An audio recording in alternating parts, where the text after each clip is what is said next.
Martini Entertainment. I'm not hungover. It is a mindset. It is episode 230. There's a lot to discuss, a lot to... we missed out on like 2 weeks worth of stuff. So before all that, find a bunch of cool Foo Bar Show merch at foobarshow.com. Find tons of new merch items like totes, travel mugs, magnets, baby onesies, and t-shirts in tons of new colors and styles. Go to our merch page found at foobarshow.com to check that all out. Also, click on the link to SoCal rock band The Fallen Electric at the bottom of foobarshow.com for music and merch. On Friday, May 21st, catch The Fallen Electric for our first live appearance in almost a year at Perks in Huntington Beach. We'll be there from 9 p.m. to 1 a.m. jamming out to new and old songs, and it's totally free to enter. Sign up for The Fallen Electric's newsletter and check out what other shows we have coming up at thefallenelectric.com. And lastly, Alf Live Events. I'm going to do my little radio voice on this one. Whether you'd like to host your next virtual event or you're ready to go live, in person, or given the times, Foos, in a socially responsible manner, ALF can help you do it right. They pride themselves in being masters of audio, visual, and lighting solutions. Most recently, Foos, they've become masters of virtual events and meetings, partnering with their clients to produce live events in a socially safe environment. Go to alflai.com to get their contact information. They can be contacted via phone call or email for any questions on how they can help you produce a flawless event. That's ALF Live Events at alflei.com. That's alflei.com. And now, without further ado, Foos, episode 230, here we go.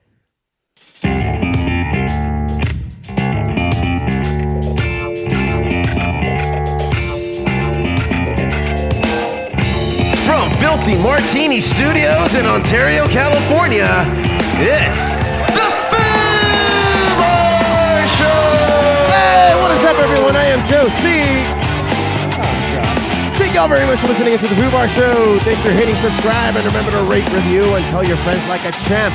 You can always get in touch with us and get our merch at foobarshow.com. That's FOObarshow.com, and search FOO Bar Show on YouTube, Twitch, Twitter, and Instagram. Check us out, drop us a line, and we'll foo it up like a couple of foos. Ain't that right, Foo? Yeah, see, yeah. Yeah.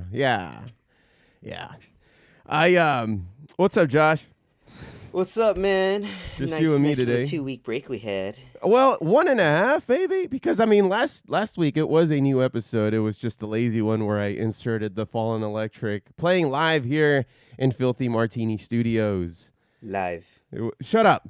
Well, not at the time that I released it on Foo Bar Show, but we did play here, and, we put it all together. It sounded pretty good, I thought. Good enough to put on a podcast. What do you think? I mean, Foo, it did. It was great. You guys sounded great, and surprisingly, it wasn't loud in your house while you guys were recording live during your party. It was amazing. Amazing effects. Yeah, that's amazing right. effects. Well, and even when we do rehearse in this room, we don't plug into amps. Everything's going directly to the mixer, and then we're using an electric drum kit. So it actually sounds like the lamest silent disco you've ever heard. Yeah, just us drumming. It sounds so stupid, like when our headphones fall off or whatever, or we take them off and everybody else is playing. It just sounds like the dumbest thing in the world. It's like, You have those random German guys just come in out of nowhere. Yeah. It's like, what the fuck's going on? How'd they get in? Disco. Woo, but on tap today, we might be talking about 2 weeks worth of geek news, maybe 2 weeks worth of sports that we've missed out on. And amongst other things, hopefully everybody enjoyed the best of that we ran a couple weeks back. I included 3 months worth of the sponsors that we have on the show. And, that's not going to stop for the rest of the year at least. We might make it just a 2021 thing because I'm fucking running out of ideas, Josh. You think these puns are stupid? They're not easy to come up with, man. Come on, man. You could do it. Yeah, I mean, maybe for the rest of the year. It is you. But I forgot to send out a ballot for the four of us to vote on which one we thought was the best sponsor of the first quarter. So maybe in the next week's episode we'll talk about it. But I got to say that the following week, the week where we would record for Memorial Day holiday, I think we might be off on that week as well, as I will be going to I'll be going to Big Bear, and you might have some things coming up on your own end, and I'm sure the Foos going to make some excuse to not be on that one too. So the baby. Yeah, the baby is on the way. Whatever, dude. Like are you having the baby? I didn't think so. I was telling the Foo yesterday, you were on the chat. I'm like, Foo, I mean, I guess it is evident that you do pull out in some situations. But now when it Great burn, by the way. Great burn, by the way. Yeah. So I guess I'll stop talking shit about that. But that baby's forever going to be in the womb, Foo. Forever in the womb. But I think next week will be our anniversary show. Now, in the last show that we had, we were talking about how we couldn't figure out which one was our anniversary show and when our seasons start. So we're in season 4 because of the calendar year. We made it so that just January 1st to December 31st, that's a season. But the year, like the actual time that we started doing the podcast, the anniversary falls a week or two before Memorial Day. And I just decided that next week's episode will be an anniversary episode. I don't know where the we comes in here. This is you deciding. Right. So again, I'm fine. That's where it falls, and that's what we're going to do. And we probably won't do anything special, but we will call it our anniversary episode, which will mark our 4th year, going into our 4th year, which will coincide and sync up with the 4th season of doing this show. Looking at how far we've come, Foo, from our dumpy little office in West Covina. We're now at Filthy Martini Studios in Ontario, California. But I'm not hungover, in case people think, oh man, he sounds like shit, or I may feel a little sluggish here. But I guess I'm reintroducing alcohol. Only because, I've gotten both my shots, so I'm getting out there. I'm seeing friends and family. As long as they have their shots, I'm cool. And so, I was visiting Richie's house yesterday. Richie is the former drummer of the Fallen Electric, and for his birthday, and we were just playing beer pong, that kind of thing, and I guess you can call it my cheat meal because I've been on this keto kick since the beginning of 2021, and I had some sushi that had rice in it. I don't think I've had rice in about 5 months, man. And no, food, your stomach blow up? No, but I gotta say it's goddamn delicious. I missed it. I missed it. What is this taste? Yeah. That's what taste is. And I guess that was my cheat meal. So I'm slowly introducing that because it's going to happen, so I can't just pretend like I'm not going to go into social situations without encountering sugars and grains. So I got to ease up on that. I know, Foo, you got to follow your own advice. Don't be a dick. You can't be a dick at the one dick at the party that's not going to partake. Yeah. At least not sober. Exactly. Yeah. And so that happened, and yeah, man, I'm looking forward to summertime because these like cloudy days, I'm getting over them already. I don't get it. It's quite depressing. And then this morning, it was raining. Oh, like I walk out in like by us at least, I'm walking out in shorts and like my tank top, and all of a sudden I feel drops of rain hitting me. I'm like, wait, what the fuck? I'm like, oh shit. And then I had forgotten to close my mom's car windows last night, so I'm like, oh shit. So I had to run inside, turn them on. Luckily no rain got in, so I was lucky there. That reminds me of when we used to all live together in that house in West Covina, and the Foo would make it a habit to hang dry his clothes. And it was one of these situations, I don't know if you remember this day, but it was one of those situations where like it was super hot one day, and then it was like coming down and raining cats and dogs the next. And he's like, oh my God, my work shirts. And they were like soaked, and he didn't know what to wear to work. I was enjoying myself during that little show. I think he ended up going in a polo, and it was like not even casual Fridays, so he looked like an idiot going into work that way. It was great. It was so great. Yeah. Yeah. It's like, Dick, just use a dryer, hang it in your room. Come on. What are you doing, man? What are you doing? Anyway, what is the Foo supposed to be doing today? What was his? Did he give you a reason, or are we in the dark here? I tend not to ask anymore, Foo, because I don't want to know. If especially baby stuff. It's like Uh, uh, keep that away from me. Don't you contaminate me with your baby stuff. yeah, yeah. Yeah. Anyhow, I don't know. I probably had some other things I wanted to talk about, but I'm way too. I'm just sluggish. I'm not even hungover. So Like it was all caught yourself there, huh? it was all the sake and the tequila, man.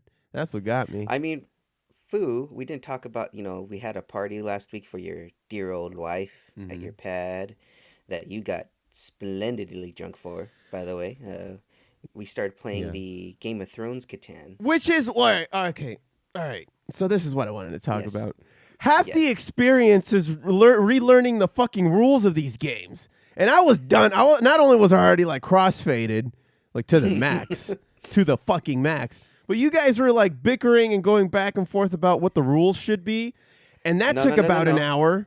So when you say you guys, we must specify that it was the Foo and Kitty Christine that were bickering about Steph's the friend rules of the Christine. Yeah. damn game. Yeah, Steph's friend Christine.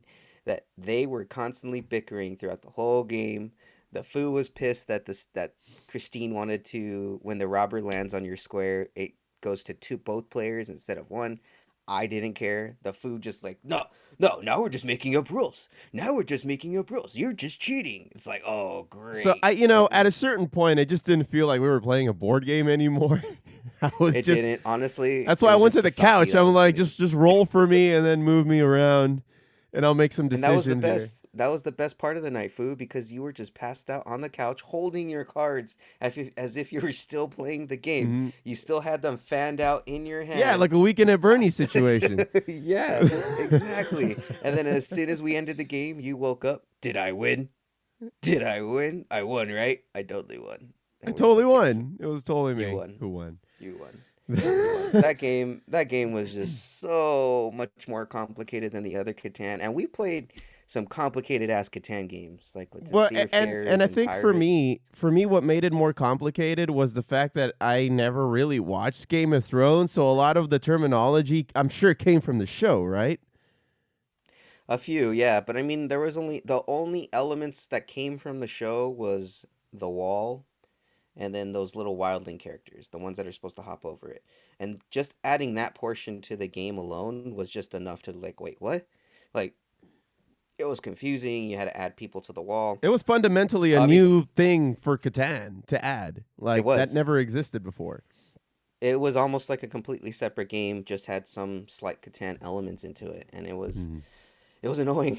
It was pretty goddamn annoying. I kind of wish we played Seafarers and Pirates instead, Yeah, because which I is would have also ruled with much more that. complicated, but at least we got it. Much more complicated, At least it's especially when you based on the add in like original Catan. yeah, exactly. But it's more fun because you have more elements like like the spicing, the pirates, and then the what was the other one? Or just regular Catan, almost like Seafair.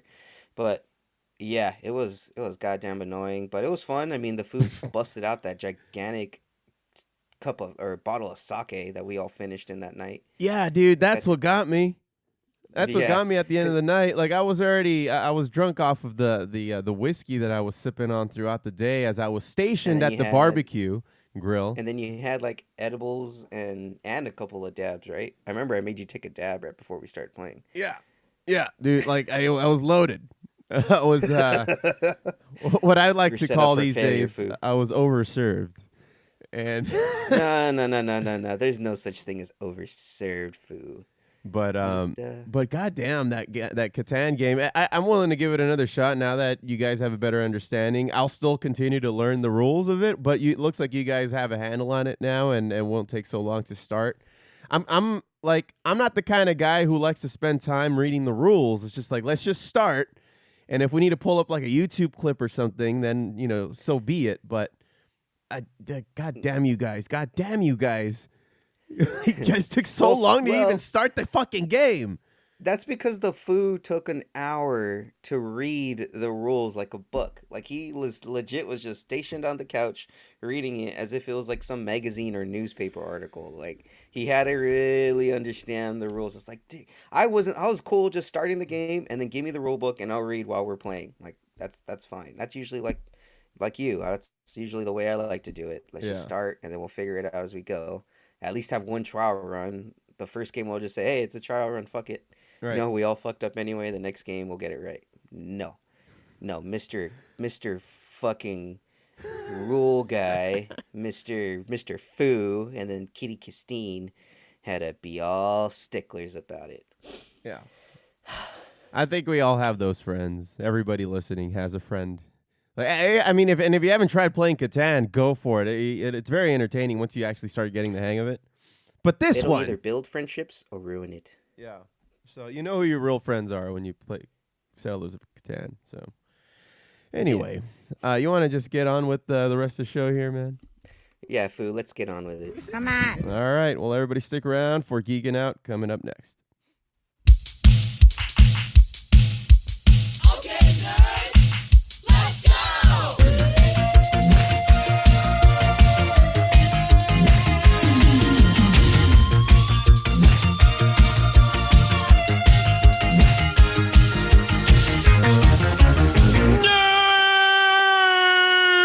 Geeking Out is brought to us by Flick the Beantown hang on. Geeking Out is brought to us by Flick the Beantown Film Festival, celebrating films made by lesbian Bostonians. It's a lot of flicking of that bean then, huh? Yep, the whole town. The whole town. Anyway, man, it's been a couple weeks since we did a little Geeking Out, and you wanna get us started, man? Yeah, Foo. So, there wasn't too much geek news out besides, that we've gotten some pictures of the set of Thor: Love and Thunder. And it looks like Fat Thor is gone. We now have buff Thor again. Buff Thor. But pretty much the Guardians of the Galaxy are all going to be in this movie, in Thor 4. So it's going to be almost like Guardians of the Galaxy 2.5 or no, 2.25, because then after that, they announced that there's going to be a Guardians of the Galaxy holiday special. Oh, wow. This fall. And I think Mark Hamill even posted on Twitter like, yeah, this can't go wrong, posting a picture of the Star Wars holiday special, which is notoriously bad, but it's worth watching, especially if you're a Star Wars fan. The Star Wars holiday special. Wasn't that the first time we ever saw Boba Fett? Yes, in the white costume, in the just pure white costume. And Was it that's white? pretty much the only part of it that's worth it. Because it's so weird. Like, Chewbacca has a family. They all share gifts around the table. Like, it's... Like, as if it's then- Christmas, and but then- did they have Jesus? Or I know they don't call it Christmas, but... No, it was called something else. But it was I can't Christmas, remember right? it was Christmas. And then, like, Mark Hamill starts going off into song. Carrie Fisher sings. I don't think... obviously, Harrison Ford didn't sing. Because, I mean, it's Harrison Ford, man. He don't do that shit. But, so they announced that there is going to be a Guardians of the Galaxy holiday special. And then Guardians of the Galaxy 3, which is supposed to premiere in 2023. Well, regarding Guardians of the Galaxy Volume 3, this will actually be Dave Batista's last run as Drax the Destroyer. He will no longer be coming back to reprise his role as Is Drax. that his personal decision? Yes. And so he detailed in an article, you can find this on comicbook.com, about one of the reasons why he is leaving the role. And it does, in fact, have a lot to do with the ouster of James Gunn in 2018. From when a lot of those tweets unsurfaced and Disney fired him. Right. Just to end up rehiring him back a couple of years later. Taking it back. Yeah, and I guess Dave Batista was one of the ones. We even we reported this back in the day about how Dave Batista was very pissed off about this happening. Saying Not it was only a him, personal I think attack most of the against Shane. cast too was. Most of the cast. Yeah, they were mad. Yeah, they were mad. Because when you do look at James Gunn's old tweets, the things that he said, they were very off the wall and inappropriate, but I could see where he was trying to get the dark humor out there. the shock value. He was trying to be like that shock value funny. The Me Too movement and the Time's Up movement wasn't where it is today. No, I don't think that it was too extreme. But he was doing it for the shock value because based on everybody who knows him and has worked with him, they were mischaracterizing who he really is by saying that Hmm. he was a bad person by posting all of this. Um, Yeah, pedophile or just yeah. It was really, it was wrong. All the accusations that I got, they had against him, and so Disney backtracked and they hired him back, but that wasn't enough for Dave Batista to just be like, okay, cool, I'm back with Disney. Like, mm, let's just keep going. He's pretty much just done. So he's gonna play out his last couple of roles in Thor 4, the holiday special. I think the holiday special actually wrapped, so that's actually gonna be premiering this December. And then he still has to record for Volume 3, but he recently said that he hopes Disney does a Drax solo film with a new oh, actor, because so that yeah, would be cool if we get like an actual origin, seeing hmm, him go up against Ronan, the one that killed his family and stuff. yeah. Um, like that would actually be really But you cool could and get a dope to younger see. actor too. Mm-hmm. That like a I mean, young with all that Drax. face makeup, you can make him look like, yeah. There's ways that you could work around it, and I think Dave Batista's idea for it is, I like that he's willing to give up on it, and he's not so proud that no one can play Drax anymore. It's like, Yeah, nah, man, let some other guy have a fucking run at it, yeah. you know. But there is one role that Dave Batista is heavily Oh yeah, petitioning and campaigning for, and that's none other than Bane, that's right. for Which I Batman. think he would be amazing in. Perfect fan casting for him, because he could be menacing. He has the intelligence that he can portray that Mhm. intelligent menace, and obviously he's a fucking wrestler. He could totally pull off the luchador accent, which He's I already think is what we Latino, need. right? Yeah, yeah. Hey, So Bautista. yeah, I mean, come on, it's in the name. yeah. But yeah, man. I mean, it's the perfect role, and WB is like, they're kind of like, all right, well, we'll see if we want to bring back Bane in a movie. You are definitely under consideration, and if they do and they pick someone else, I say we petition, or we boycott any WB film from here on out, because they're just fucking shit up, man. They're fucking it up. I don't Yeah. like it. Well, that allow me to go on this tangent because, and I was going to talk about this anyway, but since you bring that up, Henry Cavill calls out fans to end hostility in his personal social media posts. I don't know if you saw this recently. I Uh, did not. yeah, the Man of Steel star broke his mind on Instagram while pleading with his followers to be respectful and civil.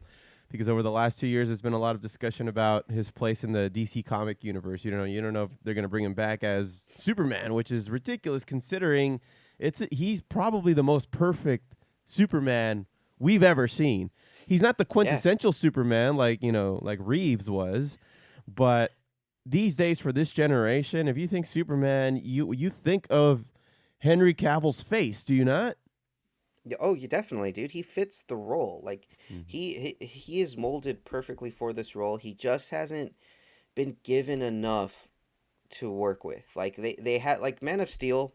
It was great, but I felt like they focused too much on the outside, the other actors, than they did on him. Like, they obviously told his story, but I mean, he didn't really have much lines. I mean, especially when you go back and watch it, like, it's still a good Superman movie, Yeah, but it he is. doesn't talk much in it. And then in Batman There's a versus lot of brooding. Superman, most of the focus is on Batman.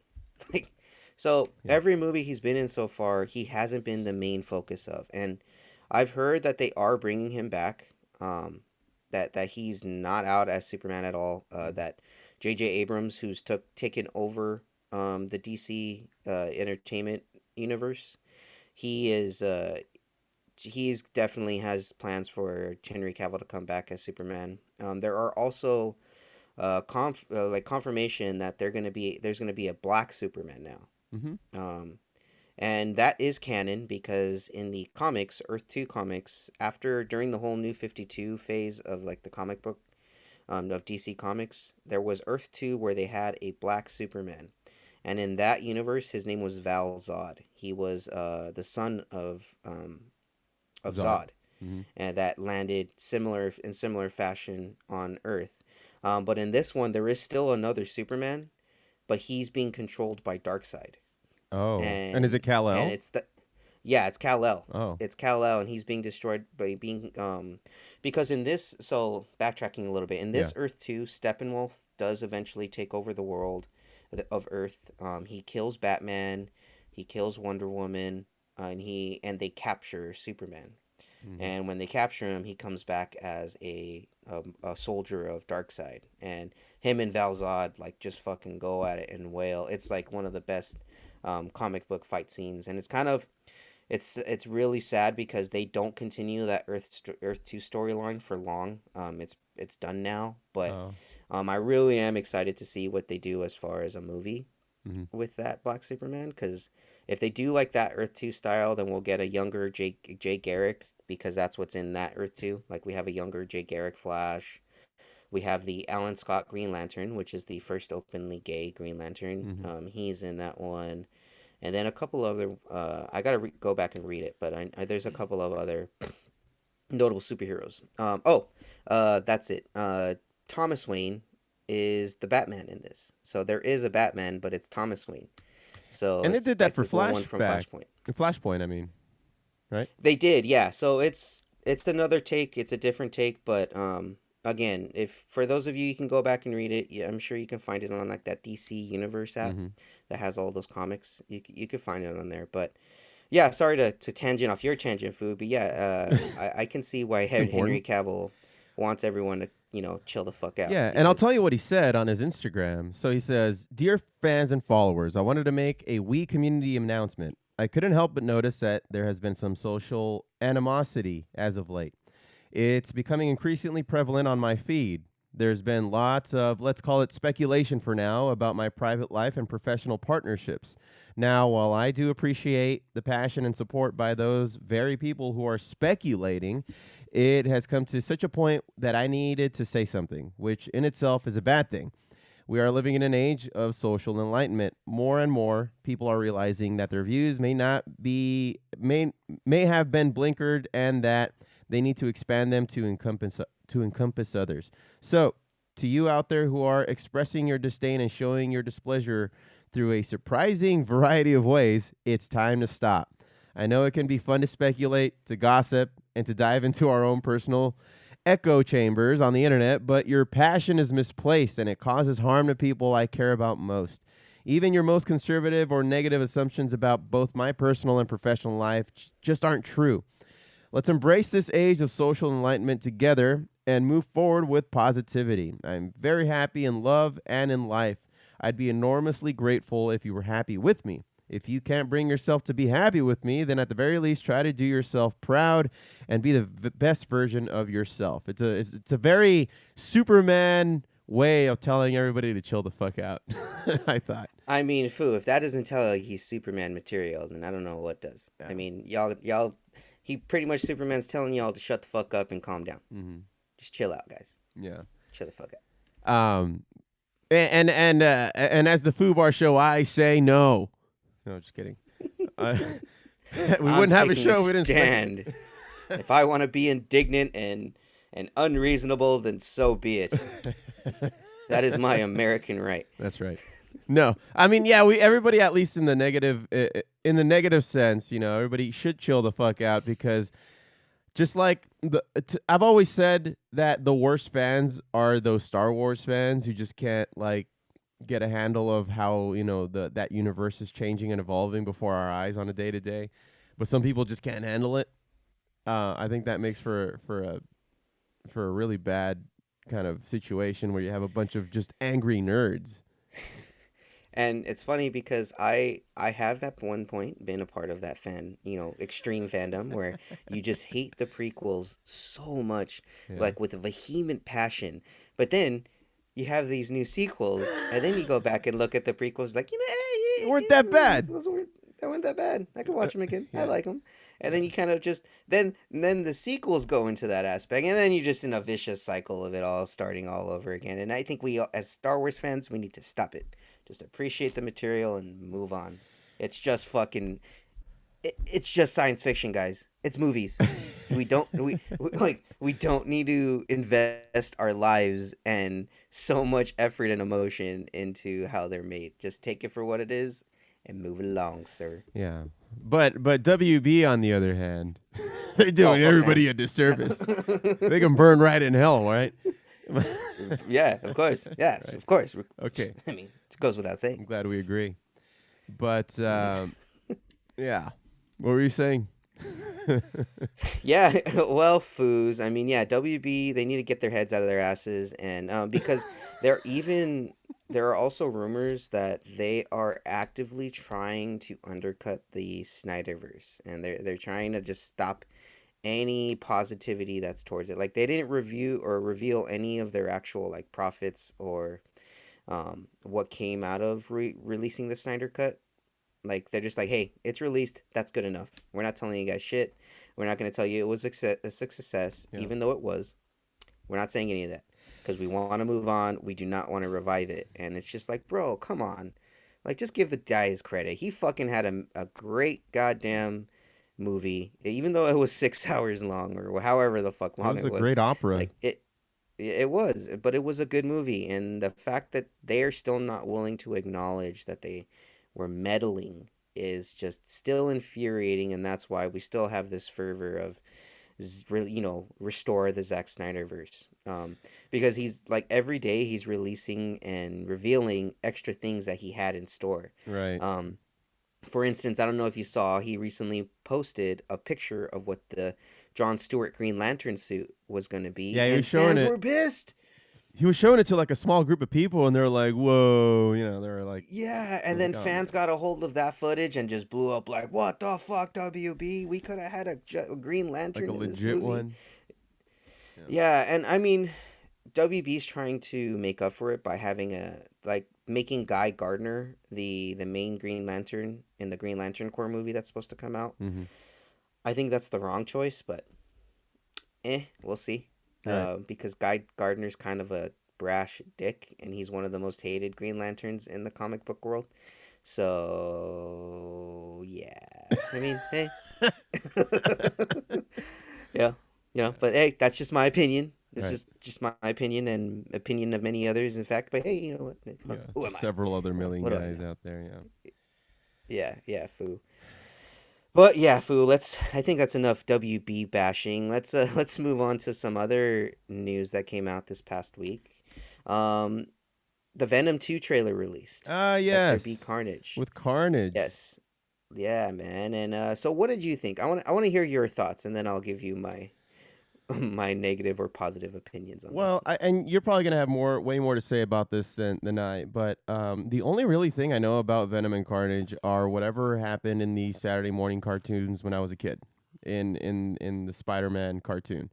So not a whole lot. I know that they're just symbiotes. And based on whatever you've shared with me so far. Now, in terms of the actual trailer, I'm glad that Woody Harrelson took off his fucking sorry ass wig and Yeah, is that they playing. actually did it right. Yeah, Made him look like he has hair right, for once. right. That was one of the most bogus looking wigs on any actor who was really trying to be taken seriously. It's worse than the wig he had in Kingpin, and that Yeah. was a bad wig. Yeah. It was just a comb over. Like, Yeah. so yeah. I thought so, it okay, looked. so you I thought it looked good. I think it's going to be an improvement on Venom, which by now I've only really seen pieces of. I need to really sit down and watch Venom, and take it for the good and the bad that it is. According to what you guys had, you guys said it was just a down the middle kind of thing that had some mistakes and some things you probably would have done differently. But it I'm willing to give it yeah. a chance. Okay. Yeah, the first Venom, look, it wasn't terrible by any means. It wasn't an Amazing Spider-Man 2 situation. Mm-hmm. Like, it was actually a pretty good movie and done fairly well. It could have been done better. For me again, the biggest negative of that entire movie was that Venom specific song made by Eminem. By Eminem. Like that one song just took me out of the movie. As soon as I heard it start up at the end of the credits with Venom, Venom, Venom, Venom, Venom, Venom, I'm like, okay, no, I'm done. That's it. Now you know what? I was gonna give you a 70, but because of that, boom, you dropped to a 60. That's you're not fresh. You're not fresh. But Eminem But needs this- work these days. Eminem. Have you listened to his new albums, Foo? They're not good. They're not I'm good. aware of this.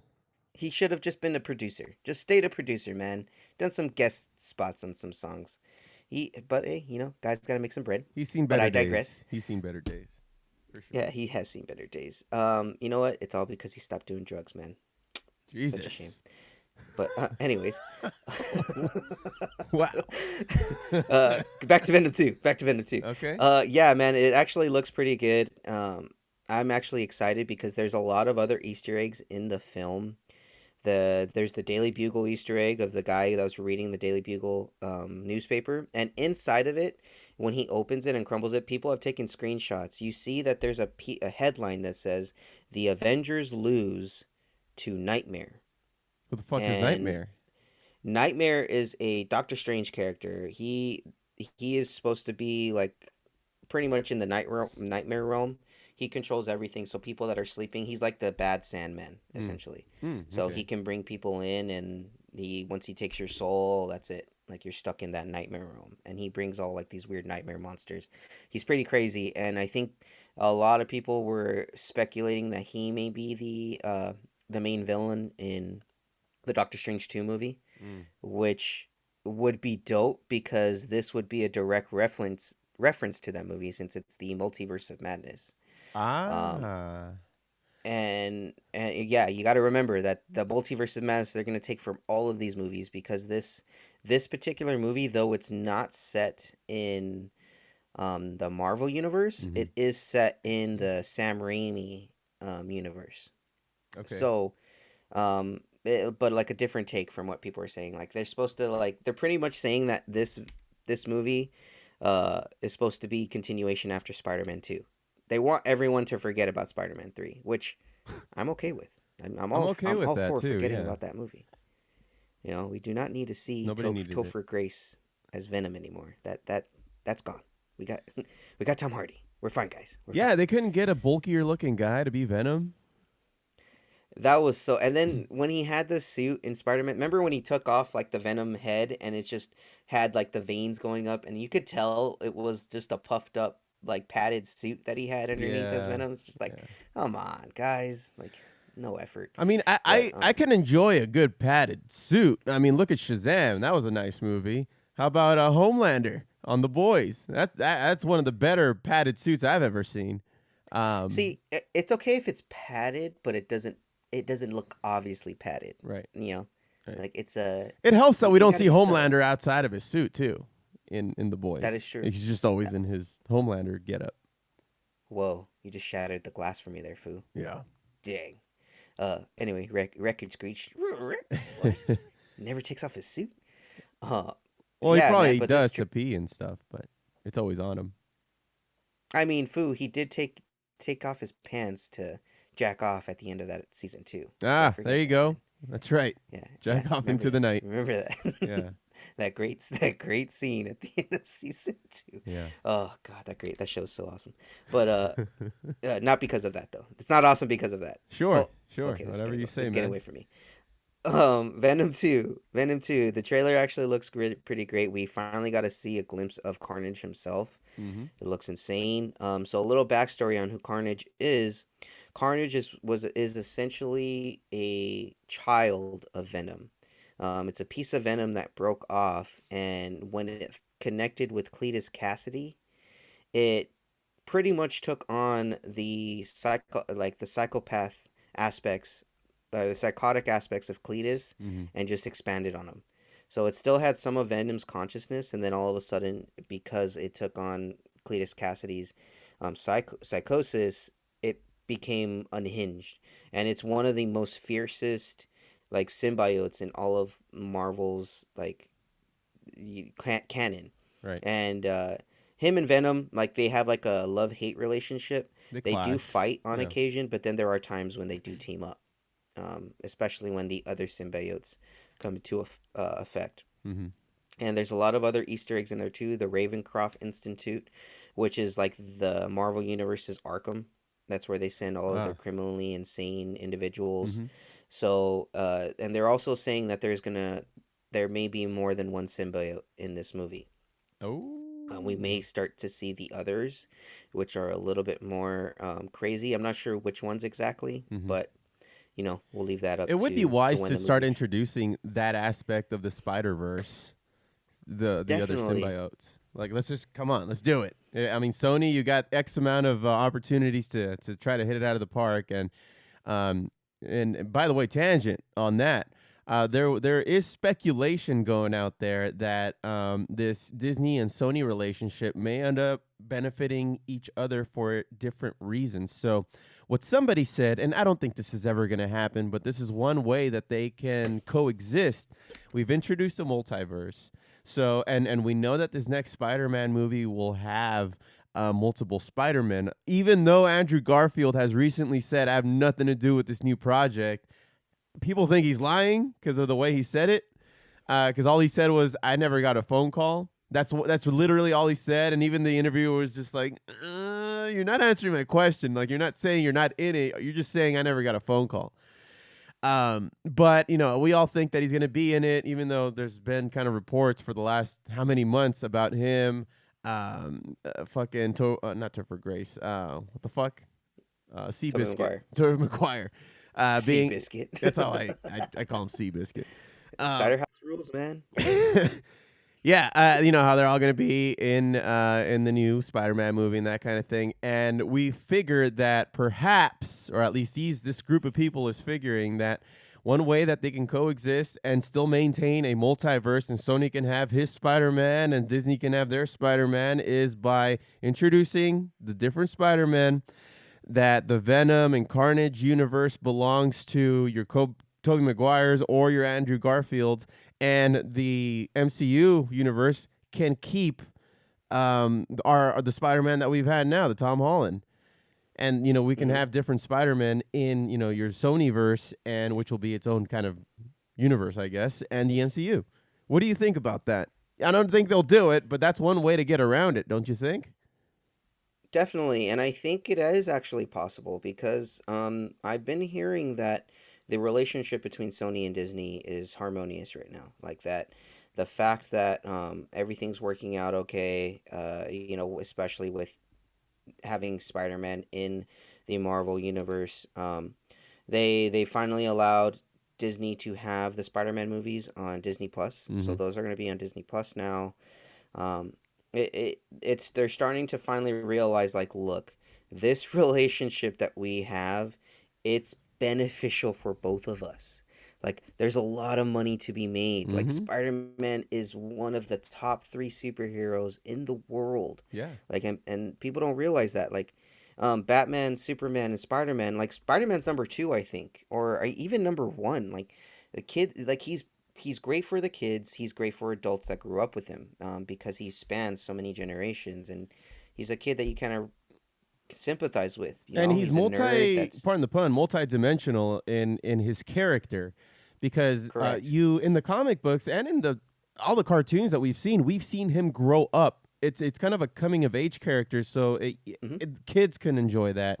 There's a lot of humor that goes into Spider-Man, so that's kind of a universal thing. He teams up with awesome people like Wolverine, Deadpool, that kind of thing. He has the symbiotes, which are more of an adult kind of thing happening. He clashes with like the Daredevil universe. He has It's a whole multiple thing. Spider-Men. Like, there's Mm-hmm. Miles Morales, there's Spider-Woman, there's Spider-Gwen. Like, he is, like, to me, the Spider-Man is like the Flash of the Marvel universe Yeah. because he has that multiverse aspect, Mm-hmm. and he has those, like, apprentices. It's that's what I love about him, And and I he's think one of the that. strongest ones in the MCU too. Yeah, and people don't realize that, People which forget is that he which is kicked the Falcon and the Winter Soldier's ass very yeah, easily. Like, very wasn't a easily. problem. No, not at all. And he almost got Cap. Like, he almost was able to get Cap. Yep. Obviously, Cap is more experienced with Mhm. age. Which reminds me, there was a funny meme where it shows, like, the scene of Cap saying, "Wanda's just a child," this and that, and then immediately a couple of scenes later, he punches Peter right in the face, a 16-year-old kid.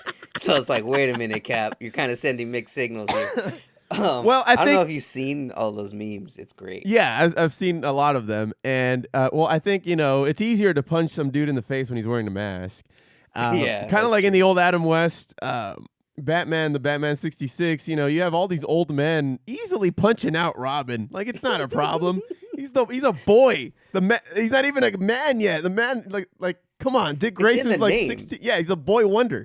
For fuck's Boy sake. Wonder, and they're willing to just beat the shit out of this kid. It's like, whoa. Yeah. I don't know many villains who are just cool with, preparing a vat of acid and throwing a child in it. But you know what, Food? That does beg the question. Uh-huh. Doesn't that prove their villainy? The fact that they are willing to punch a child and beat a child to death? Yeah, I guess. But It's a when paradox, when you're wearing a mask and you're hitting back, it's probably easier to punch somebody. Is what I'm saying. Quite the paradoxical question, Foo. Uh-huh. Quite the paradox indeed. But that won't be for us to yeah. answer. Yeah, but I do, again, if Venom 2 is successful, then I can definitely see the Disney Sony marriage working out for the better. And then I can see multiple Spider-Man movies in the future, because I think he only has one solo movie left with Disney, and then I think 2 or 3 other team up movies, Yeah. if I'm not mistaken. Mhm. So, well, yeah, we'll see. We'll see what happens, but I'm looking forward to it. It looks pretty good. I like what Andy Serkis is doing. A lot of people forget that Andy Serkis is the director of this movie. Yeah. He does good work. So yeah, he does. Mhm. He does. So it's gonna be nice. It's gonna be cool to see that happen. Yeah, Foo. And then you had some news regarding Mr. Kevin Smith, the nerd lord himself. Yeah, one of the podfathers that are out there right now. Kevin Smith teased on how Masters of the Universe Revelation continues from the original animated series first released decades ago. So Mattel Television and Netflix are producing a new series based on the long-running He-Man and the Masters of the Universe franchise. But unlike the previous reboots and iterations since over the years, this new series will be picking up directly after the events of the original He-Man and Masters of the Universe. Which released back in like the early 80s. It's a direct sequel apparently, and Kevin Smith is the showrunner, and he opened up about how this is going to be possible. So, beginning with confirming the series, that the series picks up right after the first one, he says, narratively, our show is set up as the next episode in the legacy 80s animated that aired from 1983 to 1985. This is a continuation of that story. We're playing with the original mythology and characters and revisiting and digging deeper into some of the unresolved storylines. And then he proceeded to cry. But no, he didn't cry. But wouldn't be surprised, okay. right? I wasn't. I mean, I wouldn't be shocked. Because he cries all the time. Emotional ass. So Store those emotions. So for fans worried about whether or not they'd be able to keep up with or without that prior knowledge, Kevin Smith teased that new fans will be able to jump right in. But even if you've never watched a single episode of the show or don't know that this universe at all, you can jump right into the story, he says. It's a really classic universal action adventure epic about growth, discovery, magic, and power. The series explores destiny in a fresh way. There's a lot of reconciling with secrets, betrayal, trust, acceptance, love, and ultimately loss. And he also teased about how Masters of the Universe Revelation was able to add new layers to the stories of that original series, which I always enjoy. When you take a really good brand, a really good storyline that has a lot of potential, and perhaps maybe in the early 80s, story building or character building wasn't, really something that was important. But now in 2021, everybody's used to having that character kind of drag out into like this more deeper narrative. I like that that they're going to do that with these characters, because I don't really know much about He-Man. It was really before my time.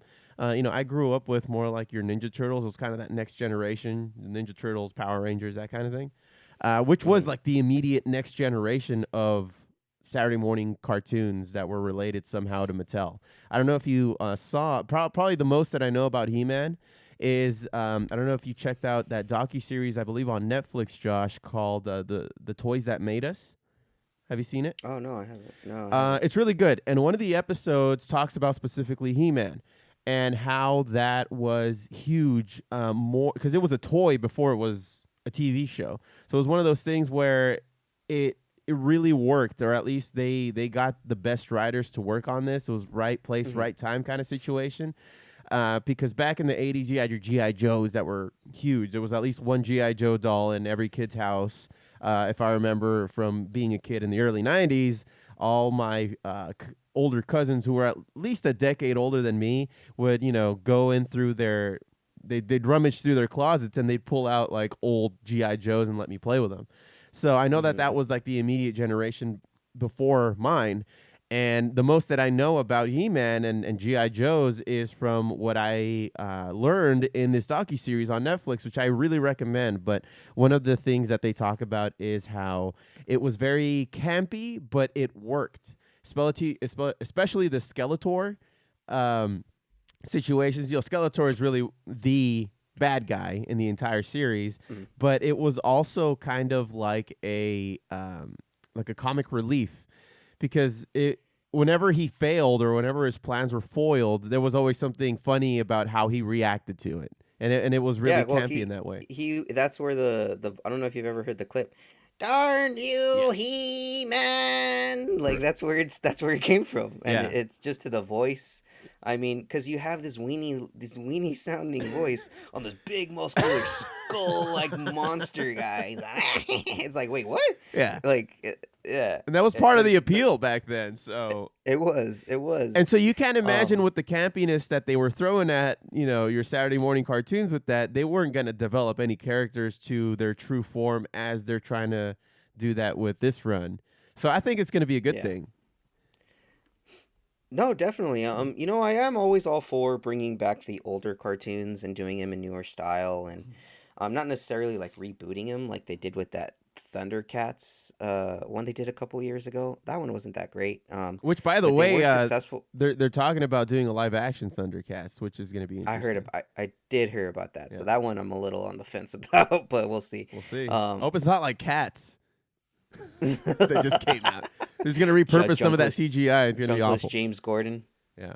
Like now, do you give them buttholes or not? I mean, fool, you have to. Come on, you gotta be anatomically correct now. They're cats, right? Just after all, they're cats. They like showing you their buttholes. They're unseemly buttholes, but they're buttholes nonetheless. But they did have success, like with Voltron, the one that was on Netflix. Yeah. That one actually did pretty well. Yeah, I'm looking forward to seeing it. I saw the trailer for it. It actually looks pretty good. Yeah, I don't know if you've ever seen the old school He-Man. It was very campy. They even had a spin-off, She-Ra, that was his sister. Which, I mean, it was okay, but yeah. So I'm looking forward to this. I like to see this come out because they did well too with the new Transformers. Yeah, I wanted to succeed because this He-Man was a big deal to a lot of kids. In the early 80s, considering too back in the early 80s, if you didn't have cable, which is also pretty new, you only had really 3, 4, 5 channels to deal with. And it was one of those situations where there wasn't a whole lot of competition. And I think that it would behoove them to add that character development throughout. Just like you said with Voltron, and they added a bunch of other cool stuff to make it more entertaining for kids in 2021 that are easily distracted. Yeah, definitely. Yeah, I think they have Kevin Smith has a good opportunity on his hands right now, and just don't fuck it up. So I don't think he will. Kevin, I think don't fuck it up. I think he's gonna do okay. We'll see. We'll see, Foo. We'll see. But anything else, man? Yeah, Foo. I do actually have. So there is actually a bit of competition, in the box office with Mortal Kombat. I don't know if you've heard about this, but there was one anime movie that was just recently released that pretty much gave Mortal Kombat a run for its money in the movie theaters, and it's actually rated 100% audience rating and 99% Rotten Tomatoes rating. It is Demon Slayer Mugen Train. Yeah. And I was watching it this morning.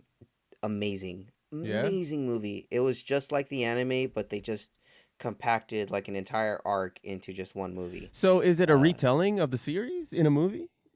no, it's legit a continuation Oh, of okay. where the anime season left off.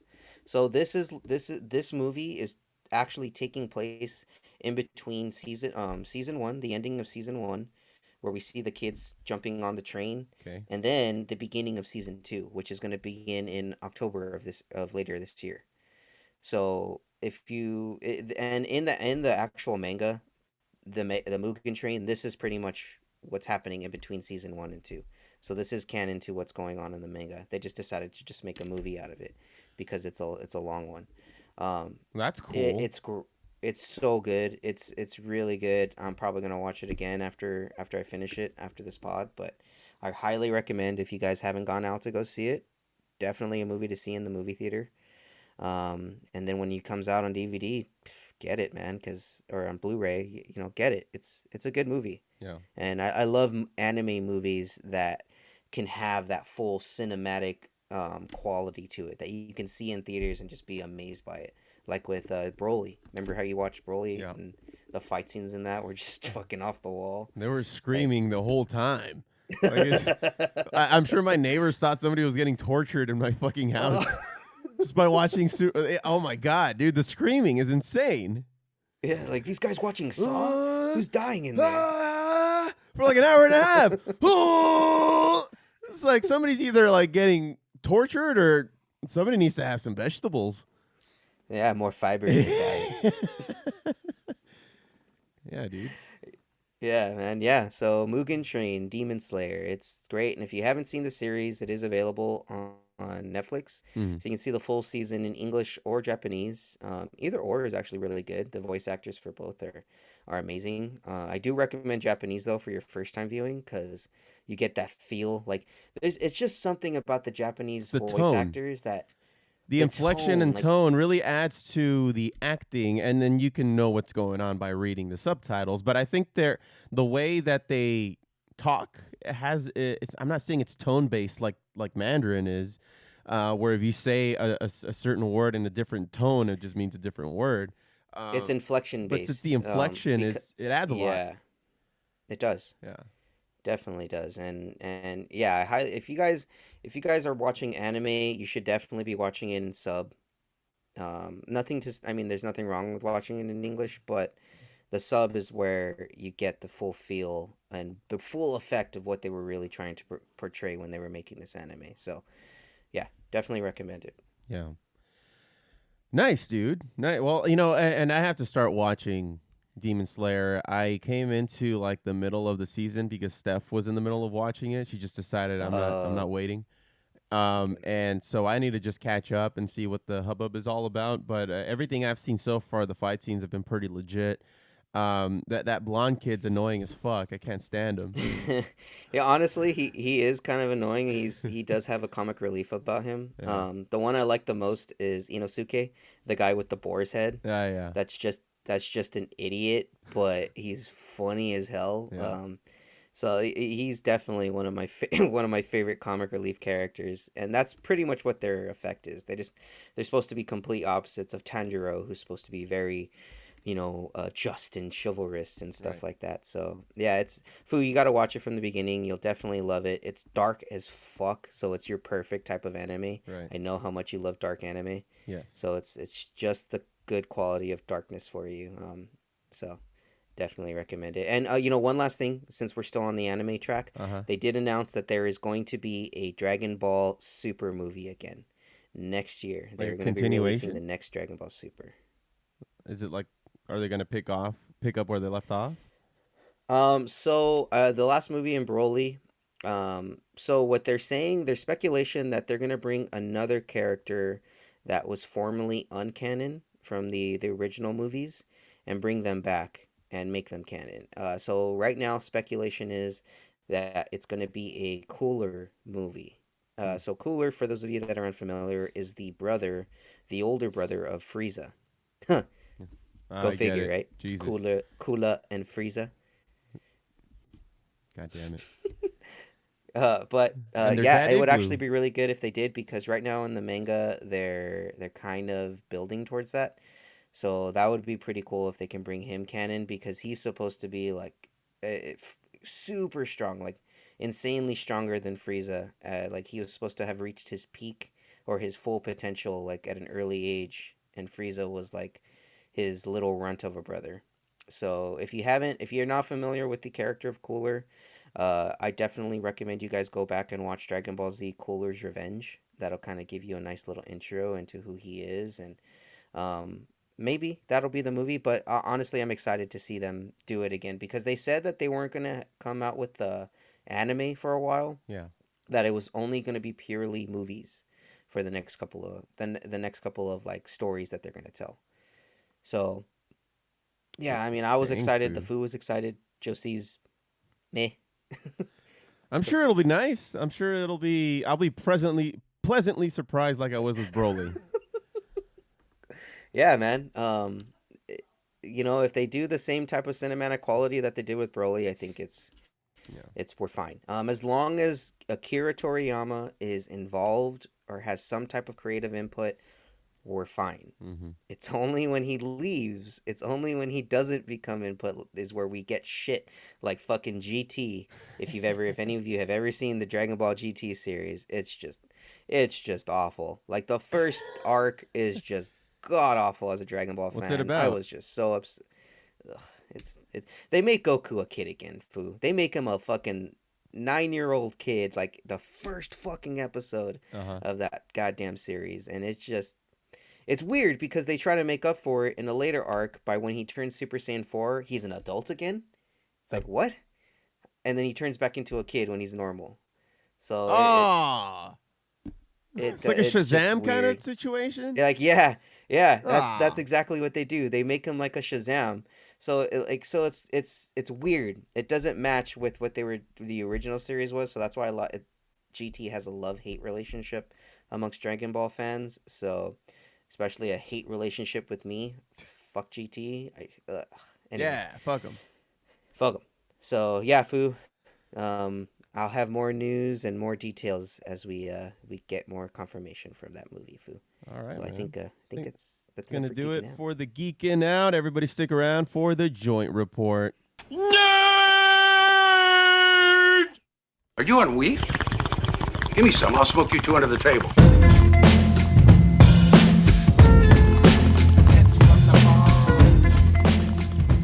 The joint report is brought to us by Blunt Trauma Pre-Rolls. Take a hit.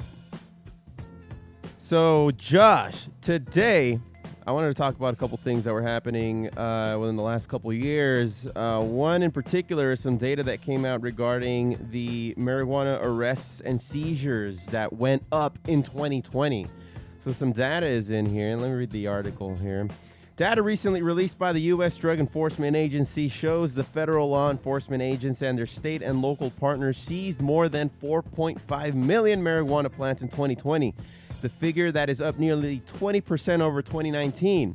The annual DEA report also shows that the federal law enforcement officers made nearly 5,000 cannabis-related arrests in 2020, a year wrecked by the social and economic fallout of the COVID-19 pandemic. So, according to the data published in the DEA's yearly domestic cannabis eradication/suppression program statistical report, it's a long fucking title, approximately 4.54 million cannabis plants were seized and eradicated in 2020, up from about 4 million plants in 2019. The totals include more than 3.7 million cannabis plants seized from 4,151 outdoor grow sites and more than 830,000 plants confiscated from 1,286 indoor cultivation operations.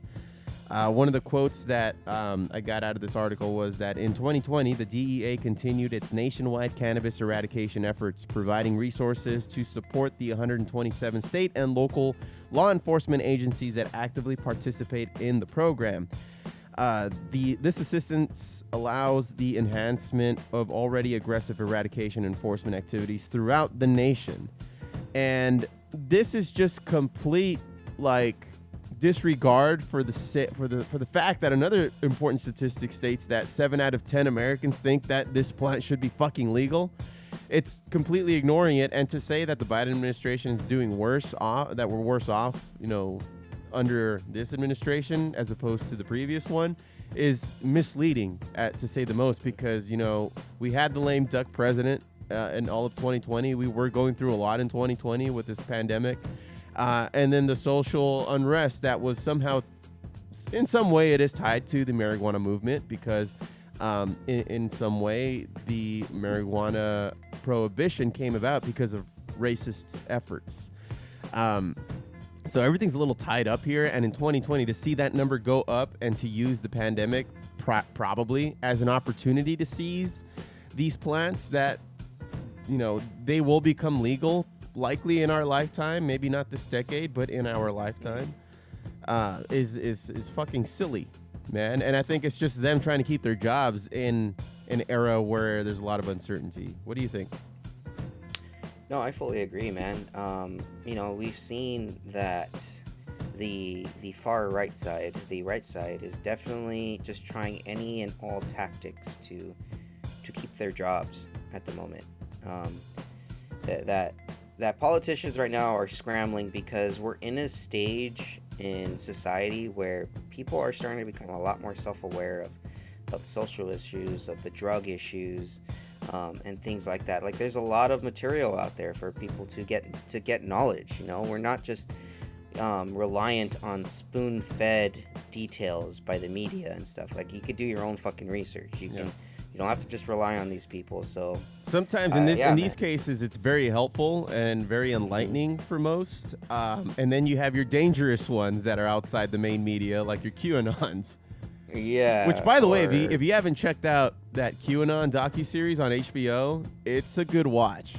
It gives you really? Okay. Yeah, it gives you a good background about where Q comes from, and it gives you a good hint. Now, it doesn't say it outright at the end of it, but it gives you a good idea of who Q is or could potentially be, and it follows these people throughout, throughout the whole docuseries, and it makes some great points, and it just shows you how fucking stupid you can take advantage of a lot of stupid people really quickly when you really kind of just cater and tailor your thought process to something that they already hated, which is probably minorities and immigrants. Everything that the Trump administration was about towards the end of it. Yeah, man, and I love, well, not love, but it's funny how if you watch Fox News, now the children being detained at the border is a big issue to them. Now it is. Now it's like, oh, the Biden administration is not worrying about this. Dick, he just fucking got into office in 100 days, all right? Like, this shit was happening for 4 fucking years with your guy, and now it's a fucking problem. So it's always gonna spin. The machine is always gonna just keep spinning. It's always just gonna keep trying to turn and turn facts around. But look, as long as people are self-aware enough and aware enough to just make up your own decisions, to be an individual and not just listen to the masses and follow what other people are telling you to do. Like, just fucking follow the facts, guys. Like, or at least decide to meet in the middle here, because compromise. There's a lot of polarization happening, and this my next article here. I wanted to talk about how the GOP is starting to, at least a couple members from the GOP are willing to meet in the middle with some of these things. This other article that I found also on hightimes.com says that GOP lawmakers file comprehensive federal marijuana decriminalization bill. GOP lawmakers. Now that's unheard of and somehow historical in my sense of my worldview, because you would never hear that from a Republican ever, I think. When's the last time you heard a Republican that is, like a congressman talking about legalizing marijuana without worrying about if they're going to get reelected? Not recently, at least. Ever. John Boehner. John Boehner, right. Because he's no longer a senator. He's no longer holds office. He's the only former GOP member that is like just legit fucking. The dude has stock and has stake in an actual marijuana company. Like people don't realize and don't remember that. It's like, dude, this dude saw the light. He realized, like, yo, there's nothing wrong with this shit. Yeah. Like, this doesn't kill you. But I mean, these guys are still in office. Yeah. But And that's great. That honestly, Fu, I'm excited that I'm as excited as you are and surprised as well. Like, that is this is a monumental shift, I believe, and hopefully, yeah, it does spark some. Hopefully this is like a spark that ignites some. I mean, small change, because it's not going to be a major change. It'll be a catalyst for sure, and the fact that you're decriminalizing it, you're taking it off that Schedule 1 substance thing, so that's already a huge step. The measure, it's called the Common Sense Cannabis Reform for Veterans, Small Businesses, and Medical Professionals Act, was filed by Congressional Cannabis Caucus co-chairs Representative Don Young of Alaska and Ohio's Representative Dave Joyce. If passed by the Congress and signed into law by President Joe Biden, the bill for federal marijuana decriminalization would remove cannabis from the Federal Controlled Substances Act. The measure would also require the U.S. Food and Drug Administration and the Alcohol and Tobacco Tax and Trade Bureau to issue rules for the regulation of cannabis modeled after those for the alcohol industry within 1 year of enactment. The goal of the legislation is to reform the nation's archaic cannabis policy, which Young characterized as ineffective, like we've been saying for decades. For too long, he says, the federal government's outdated cannabis policies have stood in the way of both individual liberty and a state's 10th Amendment rights. For those not familiar with the 10th Amendment, it's the amendment that gives the states their own power. While, like, if let's just say a law or a policy doesn't exist on a federal level, the states have the right to enact that in their own, it's kind of power to the people kind of state sovereignty There is you what go. it's is what it's termed. Yeah, state sovereignty. Yeah. It is long Yeah, that's past, what allows California and stuff to have legalized. Yeah, but while still allowing the feds to, do their thing Regulate it. too. So it's two sides of the same coin, and I don't like it. It's long past time that these archaic laws are updated in the 21st century. So the bill will also provide federal preemptive protection to financial institutions and other businesses in states that have not legalized marijuana so that they can service legal cannabis companies. For example, like for those who haven't heard this, weed shops can take in money, but they can't put that money in a bank. So they need to they need to keep that money moving around so that they don't get robbed. I mean, it is by a sense of very much a cash-based business, but those who manage the cash on a large macro financial level don't want anything to do with that because of the federal laws that currently exist.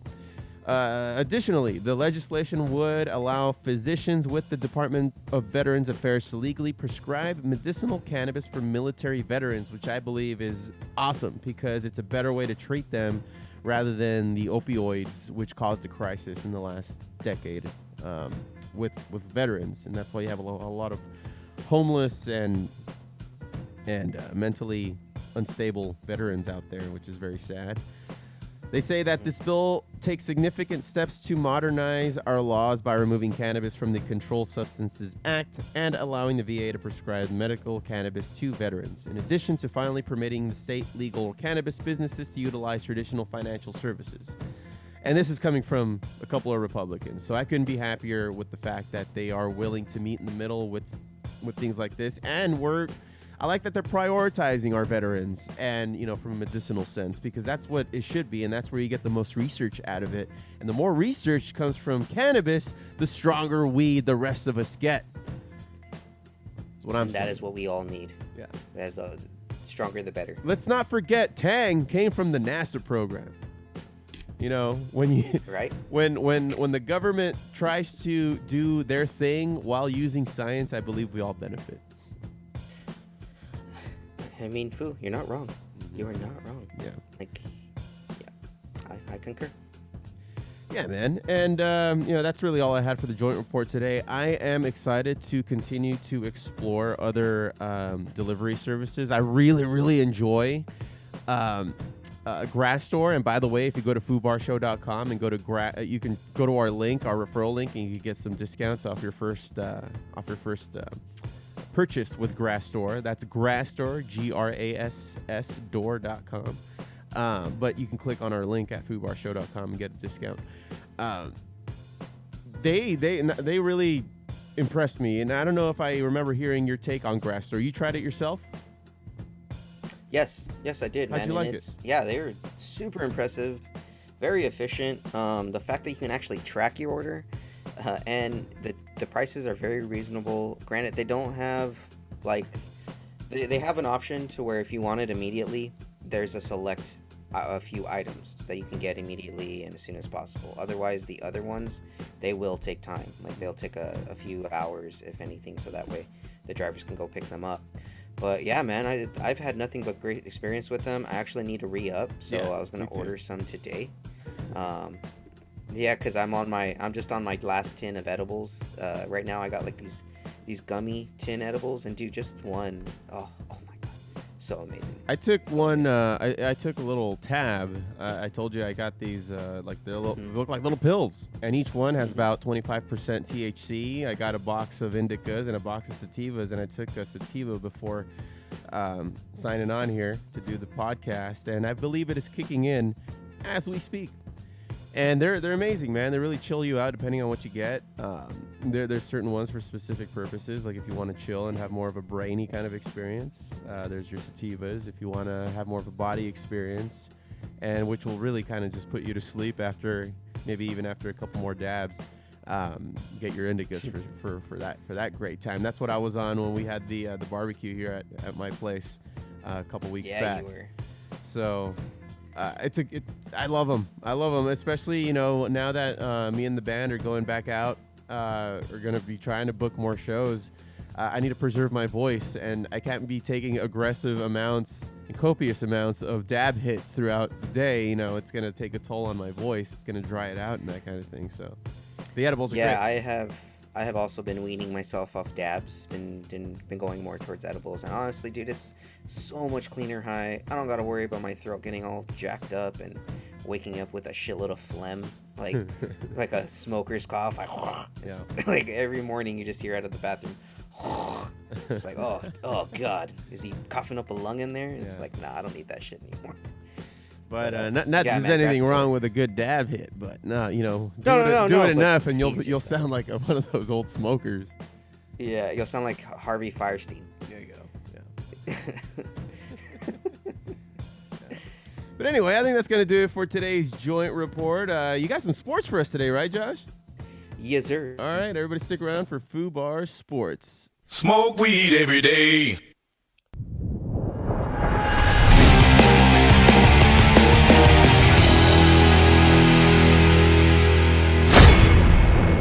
Foo Bar Sports is brought to us by Switch Hitters, the sports bar to go to if you swing both ways. What do you got for us today, Josh? Well, Foo, speaking of switch hitters, we're gonna talk some baseball. So the Dodgers have kind of been hit with the injury bug as of late. We haven't had the best start to our season, but that's okay, man. Doesn't really matter how you start at the beginning; it's how you finish, man. Right. That's all that matters. Well, Foo, the Dodgers seem to have made an addition this last week. I'm excited for this one. Yeah, I This is am too, good. because it is from none other than our rivals, the Angels. Well, not really rivals, just the redheaded stepchild that lives down the road, 30 minutes or so. Yeah. The Angels actually released Albert Pujols earlier this week, who was still owed $30 million on his contract for the remainder of the year.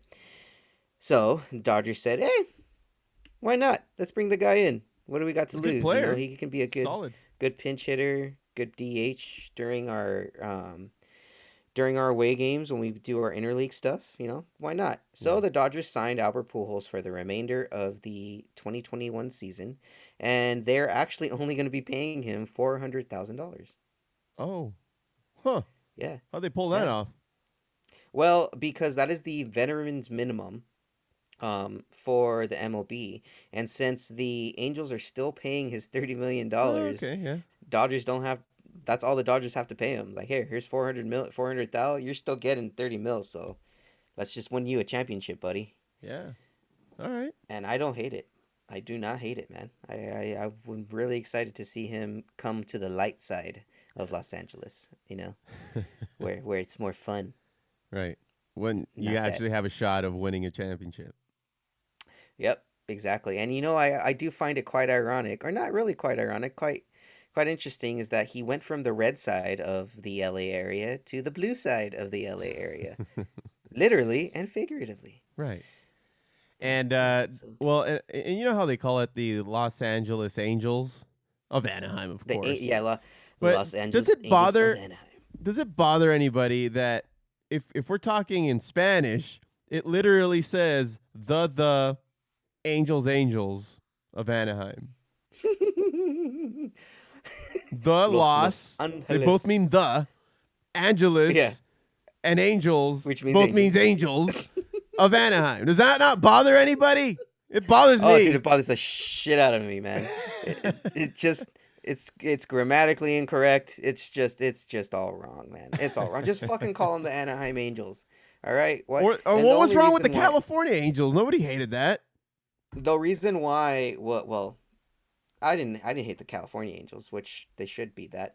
But the reason why they chose the Los Angeles Angels of Anaheim was because they wanted to milk the Los Angeles television market. Yeah. So by calling themselves that, they're technically the LA market, like the media market, but they're fucking 30 miles away from Los Angeles. It's its own city. It's its own city. They have their own airport. Yeah. Like, come on. Yeah. They're not even in the same county. No, they're not. Like, it's in Orange County, and this is like Even like Does- the weather patterns are almost fundamentally different from yeah, man, LA. it's like Even though it's rainy like here in LA, it's sunny as hell over there. yeah. Makes no sense. Yep. Yeah, man, it's yeah, but yeah, fuck the Angels. They ain't winning anything, so that's fine. Yeah, man, but you know, it's okay, Angels. Thank you for paying the rest of our new players' salary for the rest of the year. You guys are awesome. You know, you'll never win a Class act. championship, but yeah, at least know now that you're really making an impact in the Dodgers winning their next one. So Everything's coming up Millhouse. Yep.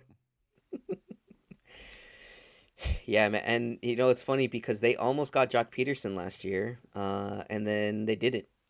So like it's funny. We're screwing over the Angels any which way we can, and I love it. How is Jock these days? He's on the Cubs now. Yeah. And he's doing okay. I mean, I don't think he's an everyday. Oh, actually, yeah, he is an everyday player, but I mean, he's not as magical as he was when in LA. Didn't we? He thought he had a home run against the Dodgers recently, right? And then they caught it in the outfield. Yeah, then they almost caught it. He celebrated? thought he did. He even flipped the bat and was all hyped. And then they're like, "Out! What the fuck?" And he's like, "Oh." Like they even have him on the video, like, "Huh?" Yeah, it was great. It was great. I wonder if the perception yeah. is different over in Chicago at their field because you have the vines going through the wall, right? The vines, maybe. It could be. I mean, the wind. It's definitely probably playing a factor too. The way the ball carries in the wind. So Yeah. that's probably what's affecting it more than anything. Yeah. Yeah, man. But Dodgers are not doing. I mean, the Giants are doing way better right now than us, but we're not bad. I mean, Trevor Bauer just threw 7 innings, 10 strikeouts, 7 scoreless innings last night. So I mean, we just need to get our stride and get past this injury phase because right now we're without Cody Bellinger for another few weeks, and Seager is actually now out for 4 weeks. He broke his wrist last night in last night's game. What the fuck? By taking a ball straight to the wrist. It fractured his Oh, I think right I read wrist. about that. Yeah. Damn. Yeah, so he's out for 4 weeks now. And then we lost Dustin May for the rest of the year with Tommy John surgery. So it's looking like a rough road for the Dodgers, but I think we can prevail, and I think we definitely can repeat. So, you know, looking forward to that, Foos. And then you know, so let's continue on with sports here and talking about another former champion from last year, our beloved Los Angeles Lakers. The last couple of months, they've really just been fucking with us because we've been without LeBron. We were without AD for a good portion of that period. We got Andre Drummond, and you know, we thought, okay, it would be better. It took a while. Once AD got back, it was a rough go. Right now, we're in the bottom 4 of the play-in tournament. So that's the new difference in this year. So now instead of it's just being the top 8 teams from each conference, now it's like the top 6 teams are guaranteed a firm playoff spot. But the bottom 4, seeds 7 through 10, they're now in like a playoff pool. They're in a play-in tournament pool. So I think the 7 seed plays the 10, and then the 8 plays the 9, and then the winner of each plays either the 5 or 6 seed from there. And right now, the bottom 4 teams are the Los Angeles Lakers at number 7. The who else was it? Let me pull it up real quick. Yeah, the Lakers, the Warriors are number 9 at the moment, and they're still sitting they're sitting teams like just like willing to accept their fate as the play-in tournament. Actually, Warriors are 8. The Memphis Grizzlies are number 9, and then the San Antonio Spurs are the 10th spot. So they're pretty much all confirmed. Like there's not going to be any more parity. Like the Pelicans, they're not going to be able to make the play-in tournament. They're 2 spots out, like 2 wins out, and I think there's only 1 more game left.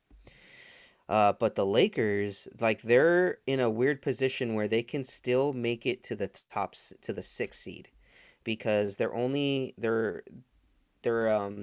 game, like a half a game behind the Trailblazers for the number 6 spot. So if the Trailblazers lose this next game and the Lakers win, then the Lakers would jump to the 6th spot and would not be in the play-in tournament. And so the difference is, though, that with the play-in tournament, it's a 1-game elimination game. Whereas the others, they're series of 5 and 7. So pretty much be a loser in you that gotta one. you gotta make it happen that last game. Put your best people in, coach the shit out of them throughout the game. It's intense, I'm sure. It's gonna be like March Madness style, where it's like, dude, you gotta bring it all in this one game. If you don't, then that's it, you're done. And a lot of players were kind of upset about that. Like they were like, dude, really? That's a bullshit fucking. You're only gonna have, like, you should have made the whole playoffs that type of tournament style instead of having just the play-in, a 1-game elimination, and then everything else an open series. Best of 5, best of 7 series. Like even LeBron said, he said a couple of weeks ago that whoever came up with that idea it's a stupid idea and should be fired. So like he's obviously not happy, but he came back this last week or last night against the Pacers, and he did great. He looked good. He looks ready. The team looks like, it kind of looks like when we were in the bubble and they had those shitty play-in games. Yeah. And then all of a sudden, as soon as the playoffs started, they just fucking started going off. Yeah. No holds barred. Yeah. I did it again. Yeah, you got it right. Yeah, man. So the NBA playoffs are going to be much more exciting this year for sure because of that play-in aspect. And the West is deep, man. Like the Suns are great now that they have Chris Paul. The Clippers they're still good, but they're the Clippers, so they'll obviously lose in the first round.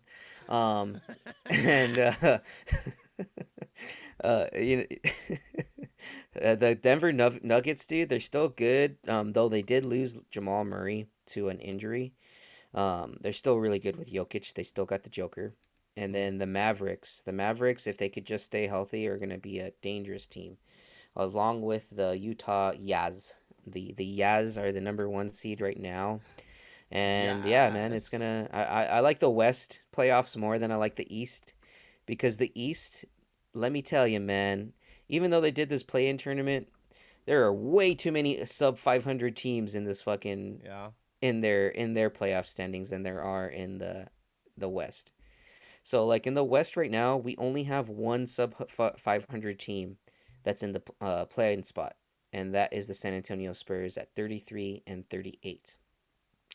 In the East, you have the Washington Wizards, who are 33 and 38, the Charlotte Hornets, who are 33 and 38, the Indiana Pacers, who are 34 and 38, and then you got the Boston Celtics that are a good 500. They're just an even Steven 36 and 36. And they're all in the play-in tournament, and honestly, I think they need to just abolish the whole conferences, at least like their standings. They should just do the top 16 teams in. That's it. just In 1 through total? 16. Yeah, in total. That way you're getting I mean, The granted, you best. may get more of one conference than the other, but hey, those teams deserve it. I mean, they were the ones that are good enough to have a sub 500 record. Yeah, you're right. I mean, in a way, right now they're doing the electoral college of basketball. Yeah, yeah. But at the same time, I can see how it's kind of hard because, The East like, would be irrelevant. if what's that? The East could just become irrelevant if they Yeah, don't step up their game. yeah. Nobody would And go to their games. Nothing. yeah, that's pretty much what's happening is that the East is just becoming irrelevant. And I know the NBA doesn't want that. They want all teams to have an equal opportunity. And all right, that's great. That's fine. But still, like, come on. Come on. Yeah, man. But continuing with NBA news, we did have the Hall of Fame last night. That's right. We had great players such as Tim Duncan, Kevin Garnett, and our beloved late great Kobe Bryant were officially inducted into the Hall of Fame. And each of the players had great speeches. For Kobe's induction speech, it was made by and delivered by his wife, Vanessa Bryant. And again, a very powerful speech. If you guys haven't listened to it, it is available on ESPN and YouTube. You can watch it. It's a great one. I won't go into detail as to what each speech entailed, but it was a nice it was a nice ceremony. Every speech was great. They even honored Rudy Tomjanovich, who won 2 championships with the Rockets. Mm-hmm. And he petitioned for, or pretty much said, hey, and I want to shout out to Robert Horry, who deserves to be in the Hall. The guy's got 7 championships. He's made multiple clutch shots across multiple championships. And he poses a great argument. Big Shot Bob needs to be in the Hall of Fame. Like, Robert Horry deserves to be in the Hall of Fame. This guy's won multiple championships with 3 teams. He's won 2 with the Rockets, 3 with the Lakers, and I think another 2 with the San Antonio Spurs when he was on the Spurs. So yeah, this guy deserves to be in the Hall of Fame, and yeah, I agree with Rudy.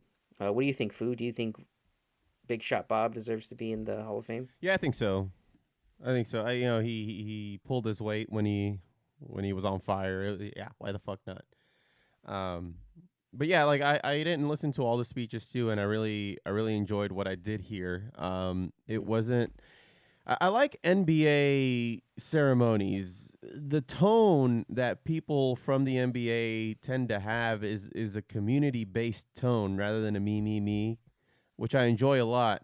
You don't get that from the other sports, Mm-hmm. like football and baseball and that kind of thing. I think the only other sport that I would say is very much a community based in some way would be soccer, football. But Mm-hmm.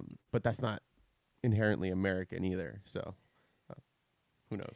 Yeah, exactly. Yeah, NBA is definitely a communal sport. They're very much more about their community, like the way that they even promote the WNBA. Like, they're so like NBA players are so on board with like lifting up and promoting like WNBA players. Like yesterday there was Amy Mulkey. She won the first NCAA championship, women's championship ever in recorded history, and then she won multiple championships as a head coach for Baylor.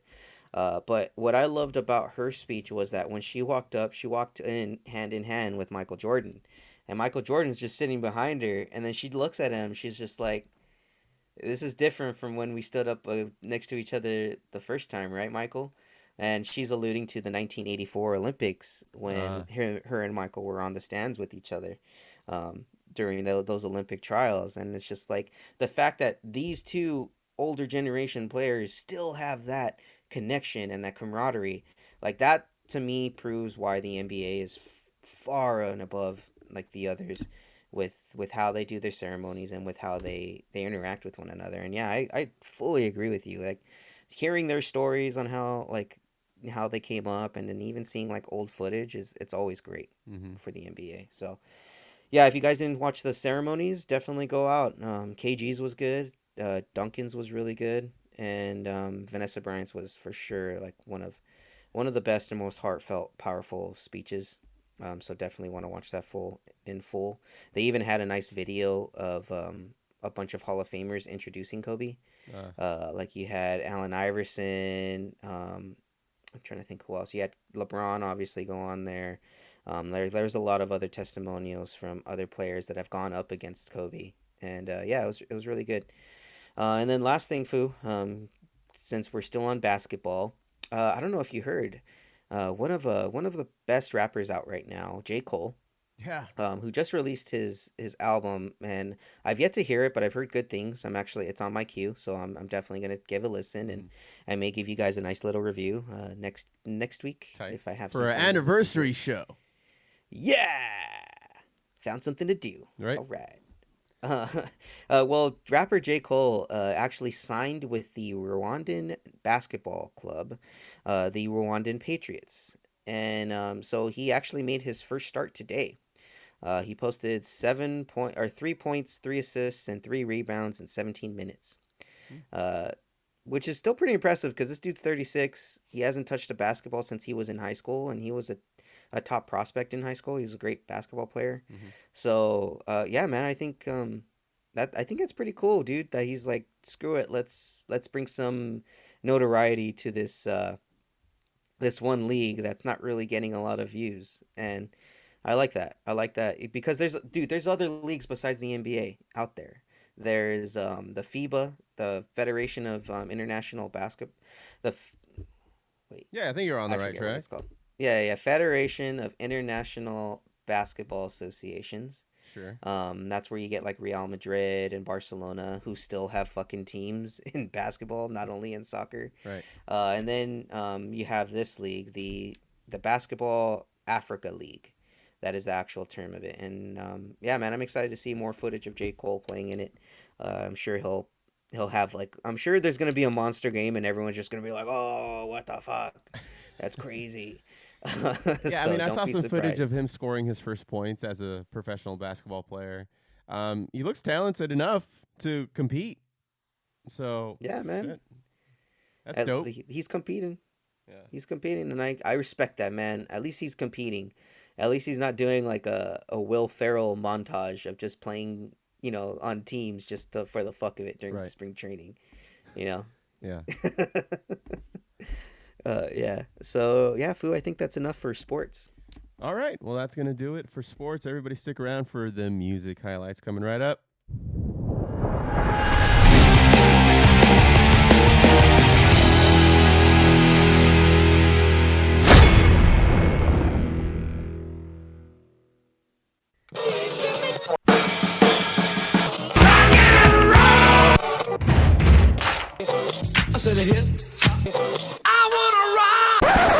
The music highlights is brought to us by Limp Biscuits, the best gingerbread man cookies with only one leg.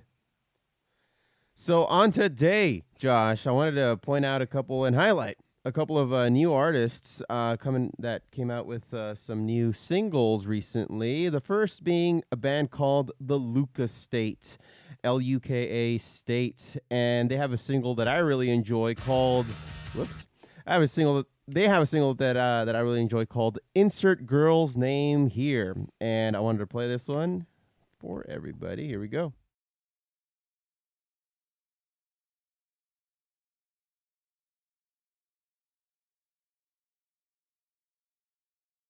By Smokey Robinson and his band. So it kind of has that feel once you start to think about it. It does have that kind of Smokey Robinson flavor to it. So especially if it's them playing it. I didn't look that far in, but if it's them playing it, then it's totally, her doing a Smokey Robinson song.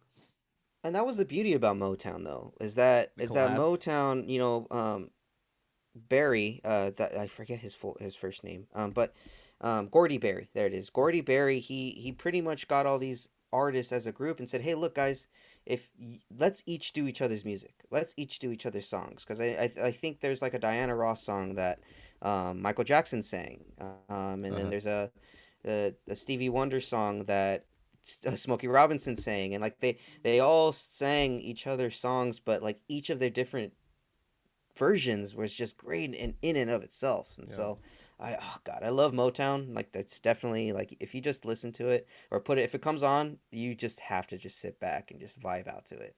Definitely a great vibe.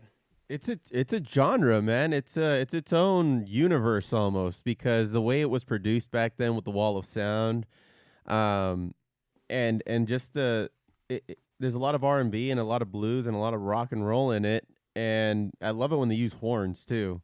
When you get those Yeah. loud fucking horns in there in some Yeah. of these songs, it was a great time to be alive if this was what was coming out at the time.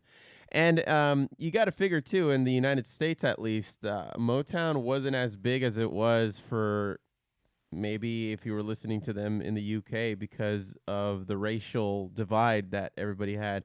You know, a lot of white people weren't into Motown because they weren't exposed to it. Motown was kind of an underground thing, and if you had records from back then, it was an awesome kind of, if you were like that hipster person, like, no, this is my band. Yeah. You know? And I like how in the 80s when MTV was brand new and MTV was interviewing David Bowie, he kind of lit a fire under them. It's just like, how come you guys don't play enough black music? Like, what the fuck? Like, it's great music. Why don't you guys do it? And, you know, because of David Bowie in that interview, it kind of made him rethink what kind of music they were putting on. Of course, it led to more, you know, at that time, it was the hip hop scene coming in, more of the funk that was on its way out. But, you know, it's a shame that it wasn't more universal when it came out. But now, you know, we can all appreciate it as like we are right now. Yeah, definitely. I mean, look, you had bands like Casey and the Sunshine Band. Casey wasn't black. Yeah. Like, Casey was white.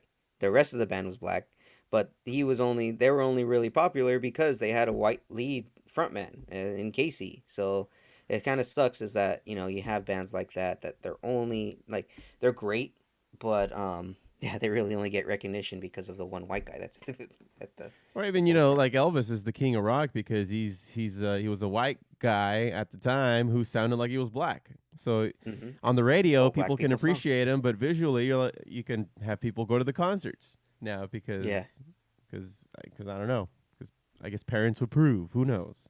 I think we know, but Yeah, we know. yeah, we know why. But I'm not knocking Elvis. He was a great artist himself, but still. But anyway, that's all I had for the music highlights. What do you got to think about that, man? It's good songs, Foo. I liked them, and I liked that nice little touch of history at the end. Yeah, man. Well, everybody stick around for some Foo Facts. We got some for you today. And Foo Facts is brought to us by the University of Hooked on Phoenix. Improve your grammar without anybody taking you seriously.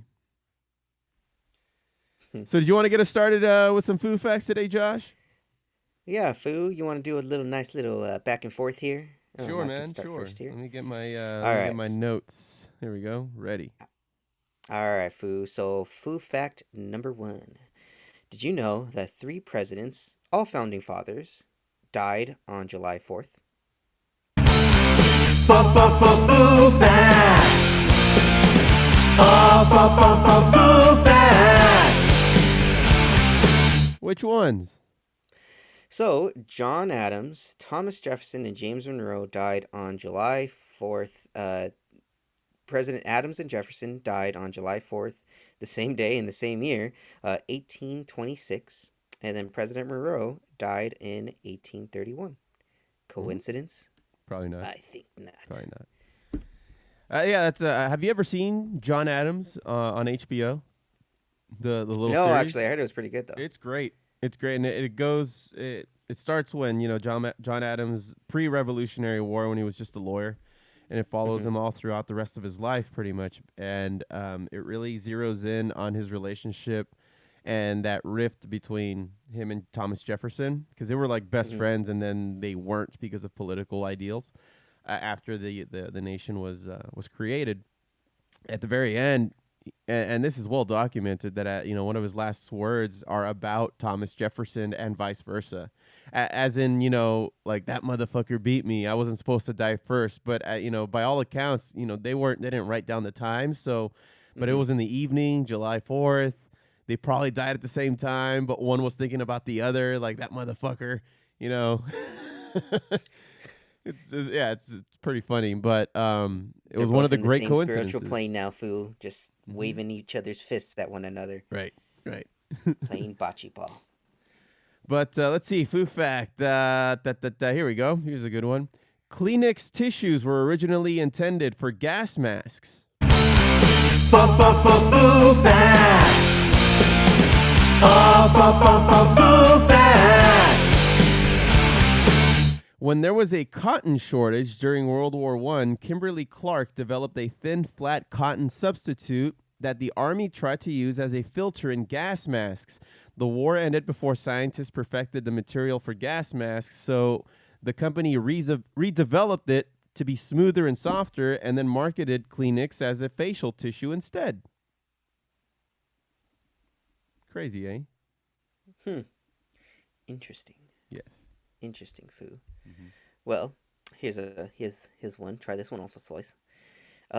Did you know, Foo, that there aren't actually 57 varieties of Heinz ketchup, and there never were? Foo facts. Foo facts. Is that what people think the 57 stands for? Like a Baskin Robbins flavor? Yes, actually, they did believe there was a belief at one time that the 57 on the Heinz ketchup bottle was 57 varieties. Well, in fact, that is a lie. It turns out that the company founder H.J. Heinz thought his product should have a number, and he liked 57. So, hint, that's why there's a 57 on the bottom of the glass, and or on the bottle, and if you hit the 57, that's what helps get the ketchup to flow out a lot faster. All right. That's true. I have heard that. Have you tried that? Have you tried that yourself? You haven't tried it? Oh, yeah, it works. Okay. Sick.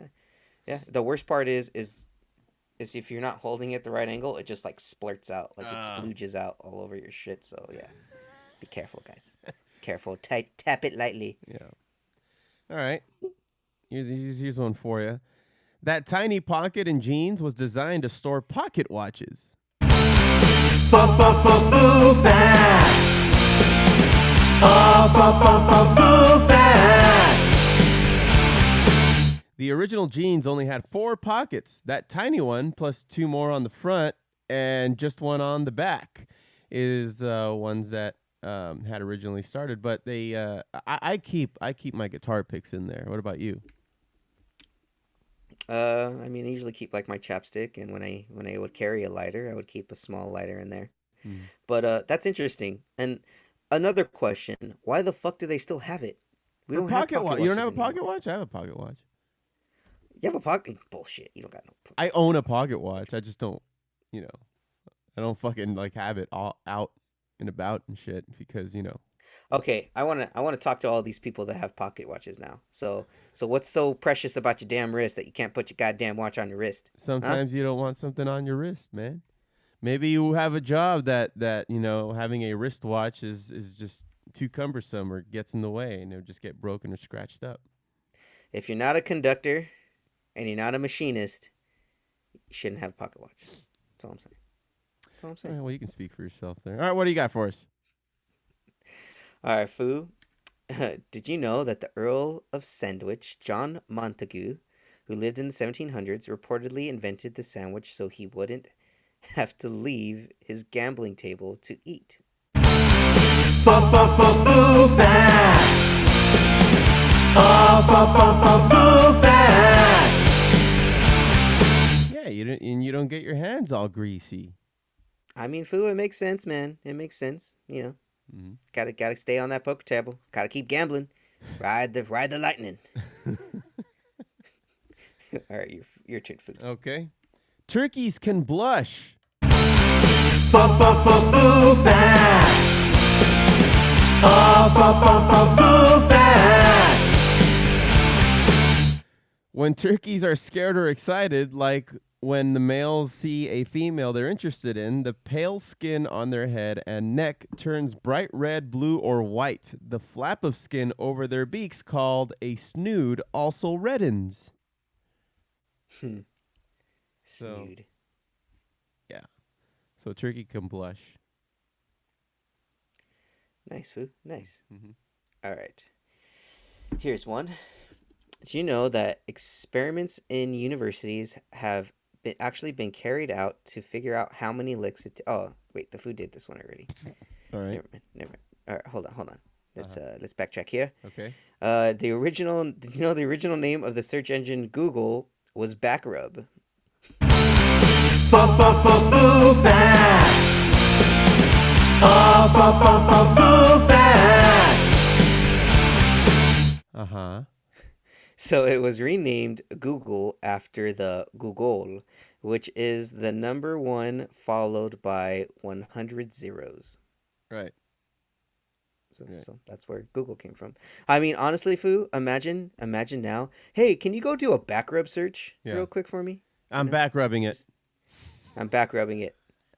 Doesn't flow. What? Just doesn't flow. Yeah. All right. Most Disney characters wear gloves to keep animation simple. Foo facts. Foo facts. Walt Disney might have been the first to put gloves on his characters, as seen in 1929's The Opry House starring Mickey Mouse. In addition to being easier to animate, there was another reason Disney opted for gloves. We didn't want him to have mouse hands, and because he was supposed to be more human, they did it that way, according to Disney's biographer in 1957. So they're lazy. Lazy sons of bitches. Imagine how creepy like Mickey's hands would be if he took his gloves off. They're all like They're probably all skinny. thin and like rat-like and such.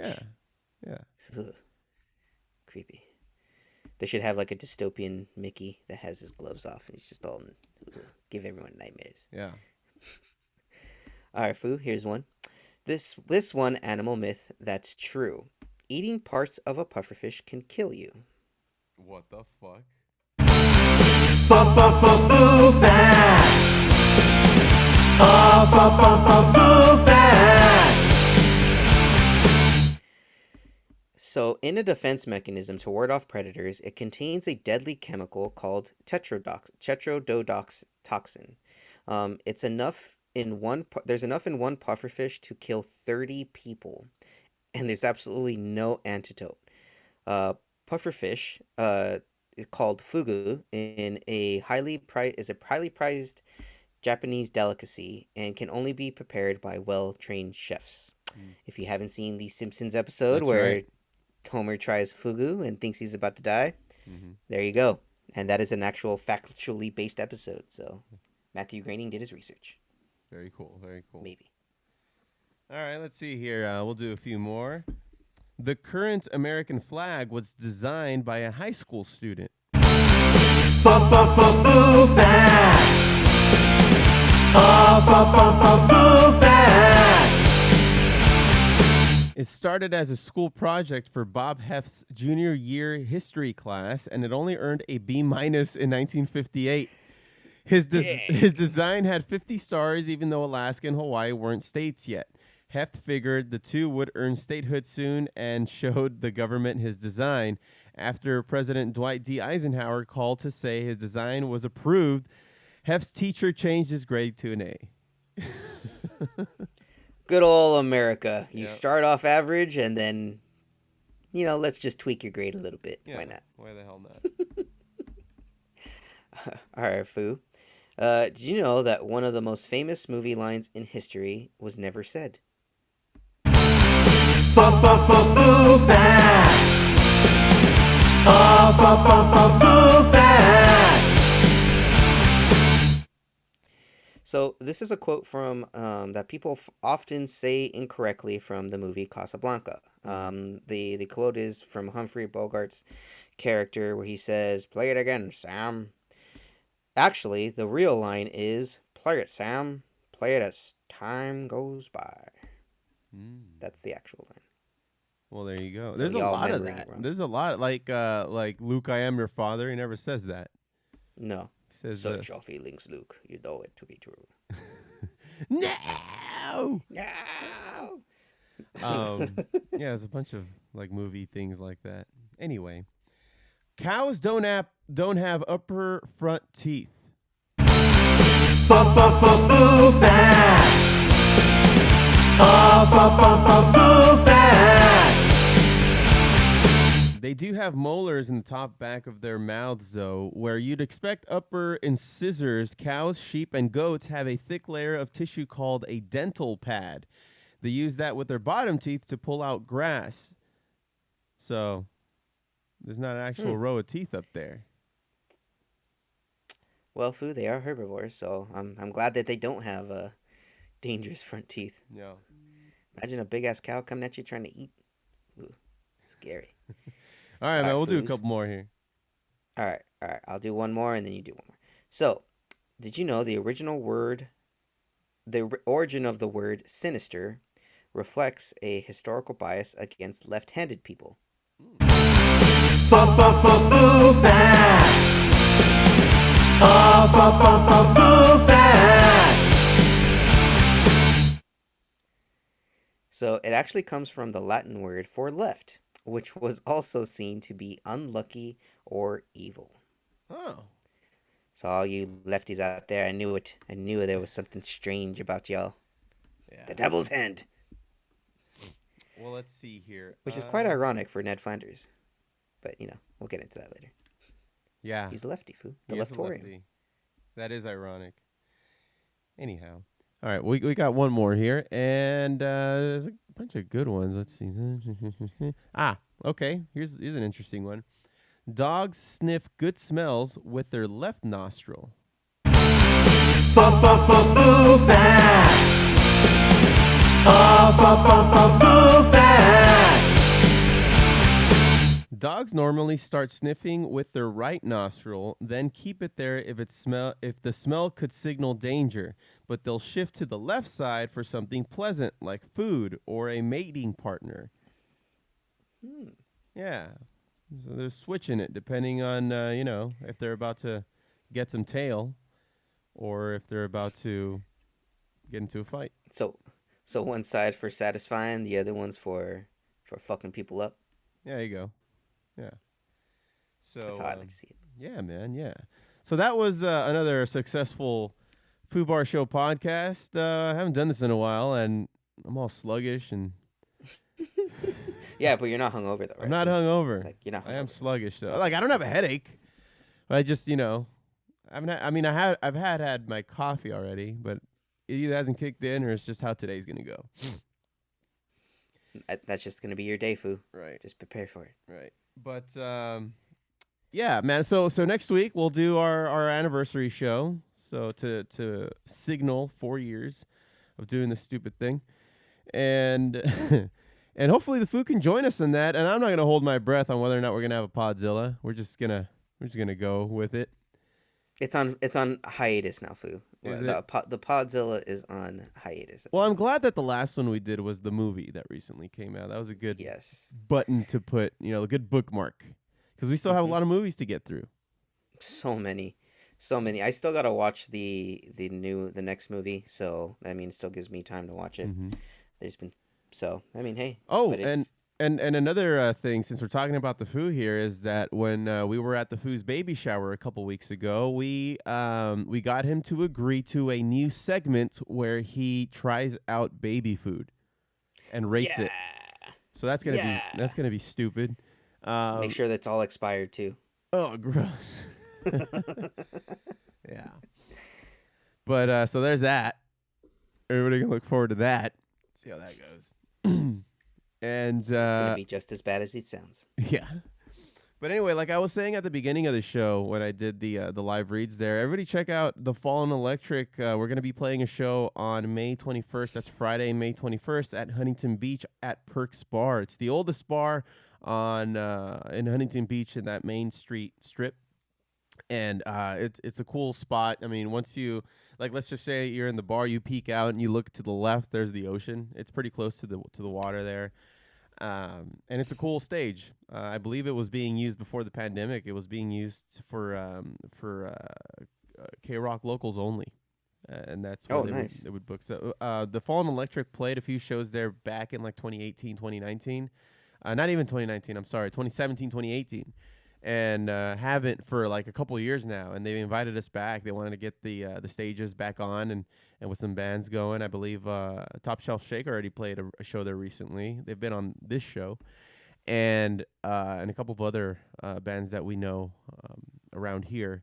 So they and then we got a phone call saying, "Hey, dude, you guys want to be a part of this startup?" You know, they want to get back to it. More and more people are getting their vaccines. Me being one of them. I'm very comfortable being out there now. So nothing to fret about anymore.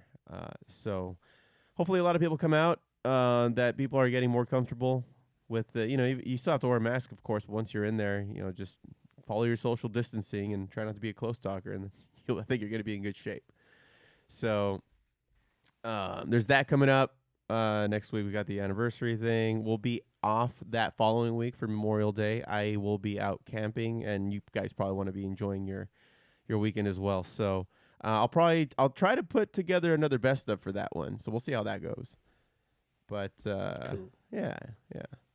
Anything else from you, man? Nope, I got nothing. Awesome. That's how I like it. Well, anyway, thank you all very much for listening to the Foo Bar Show. Thanks for hitting subscribe, and remember to rate, review, and tell your friends like a freaking champion. You can always get in touch with us and get our merch at foobarshow.com. That's FOOBarshow.com, and search FOO Bar Show on YouTube, Twitch, Twitter, and Instagram. Check us out. Drop us a line, and we'll fill it up like a couple of foos.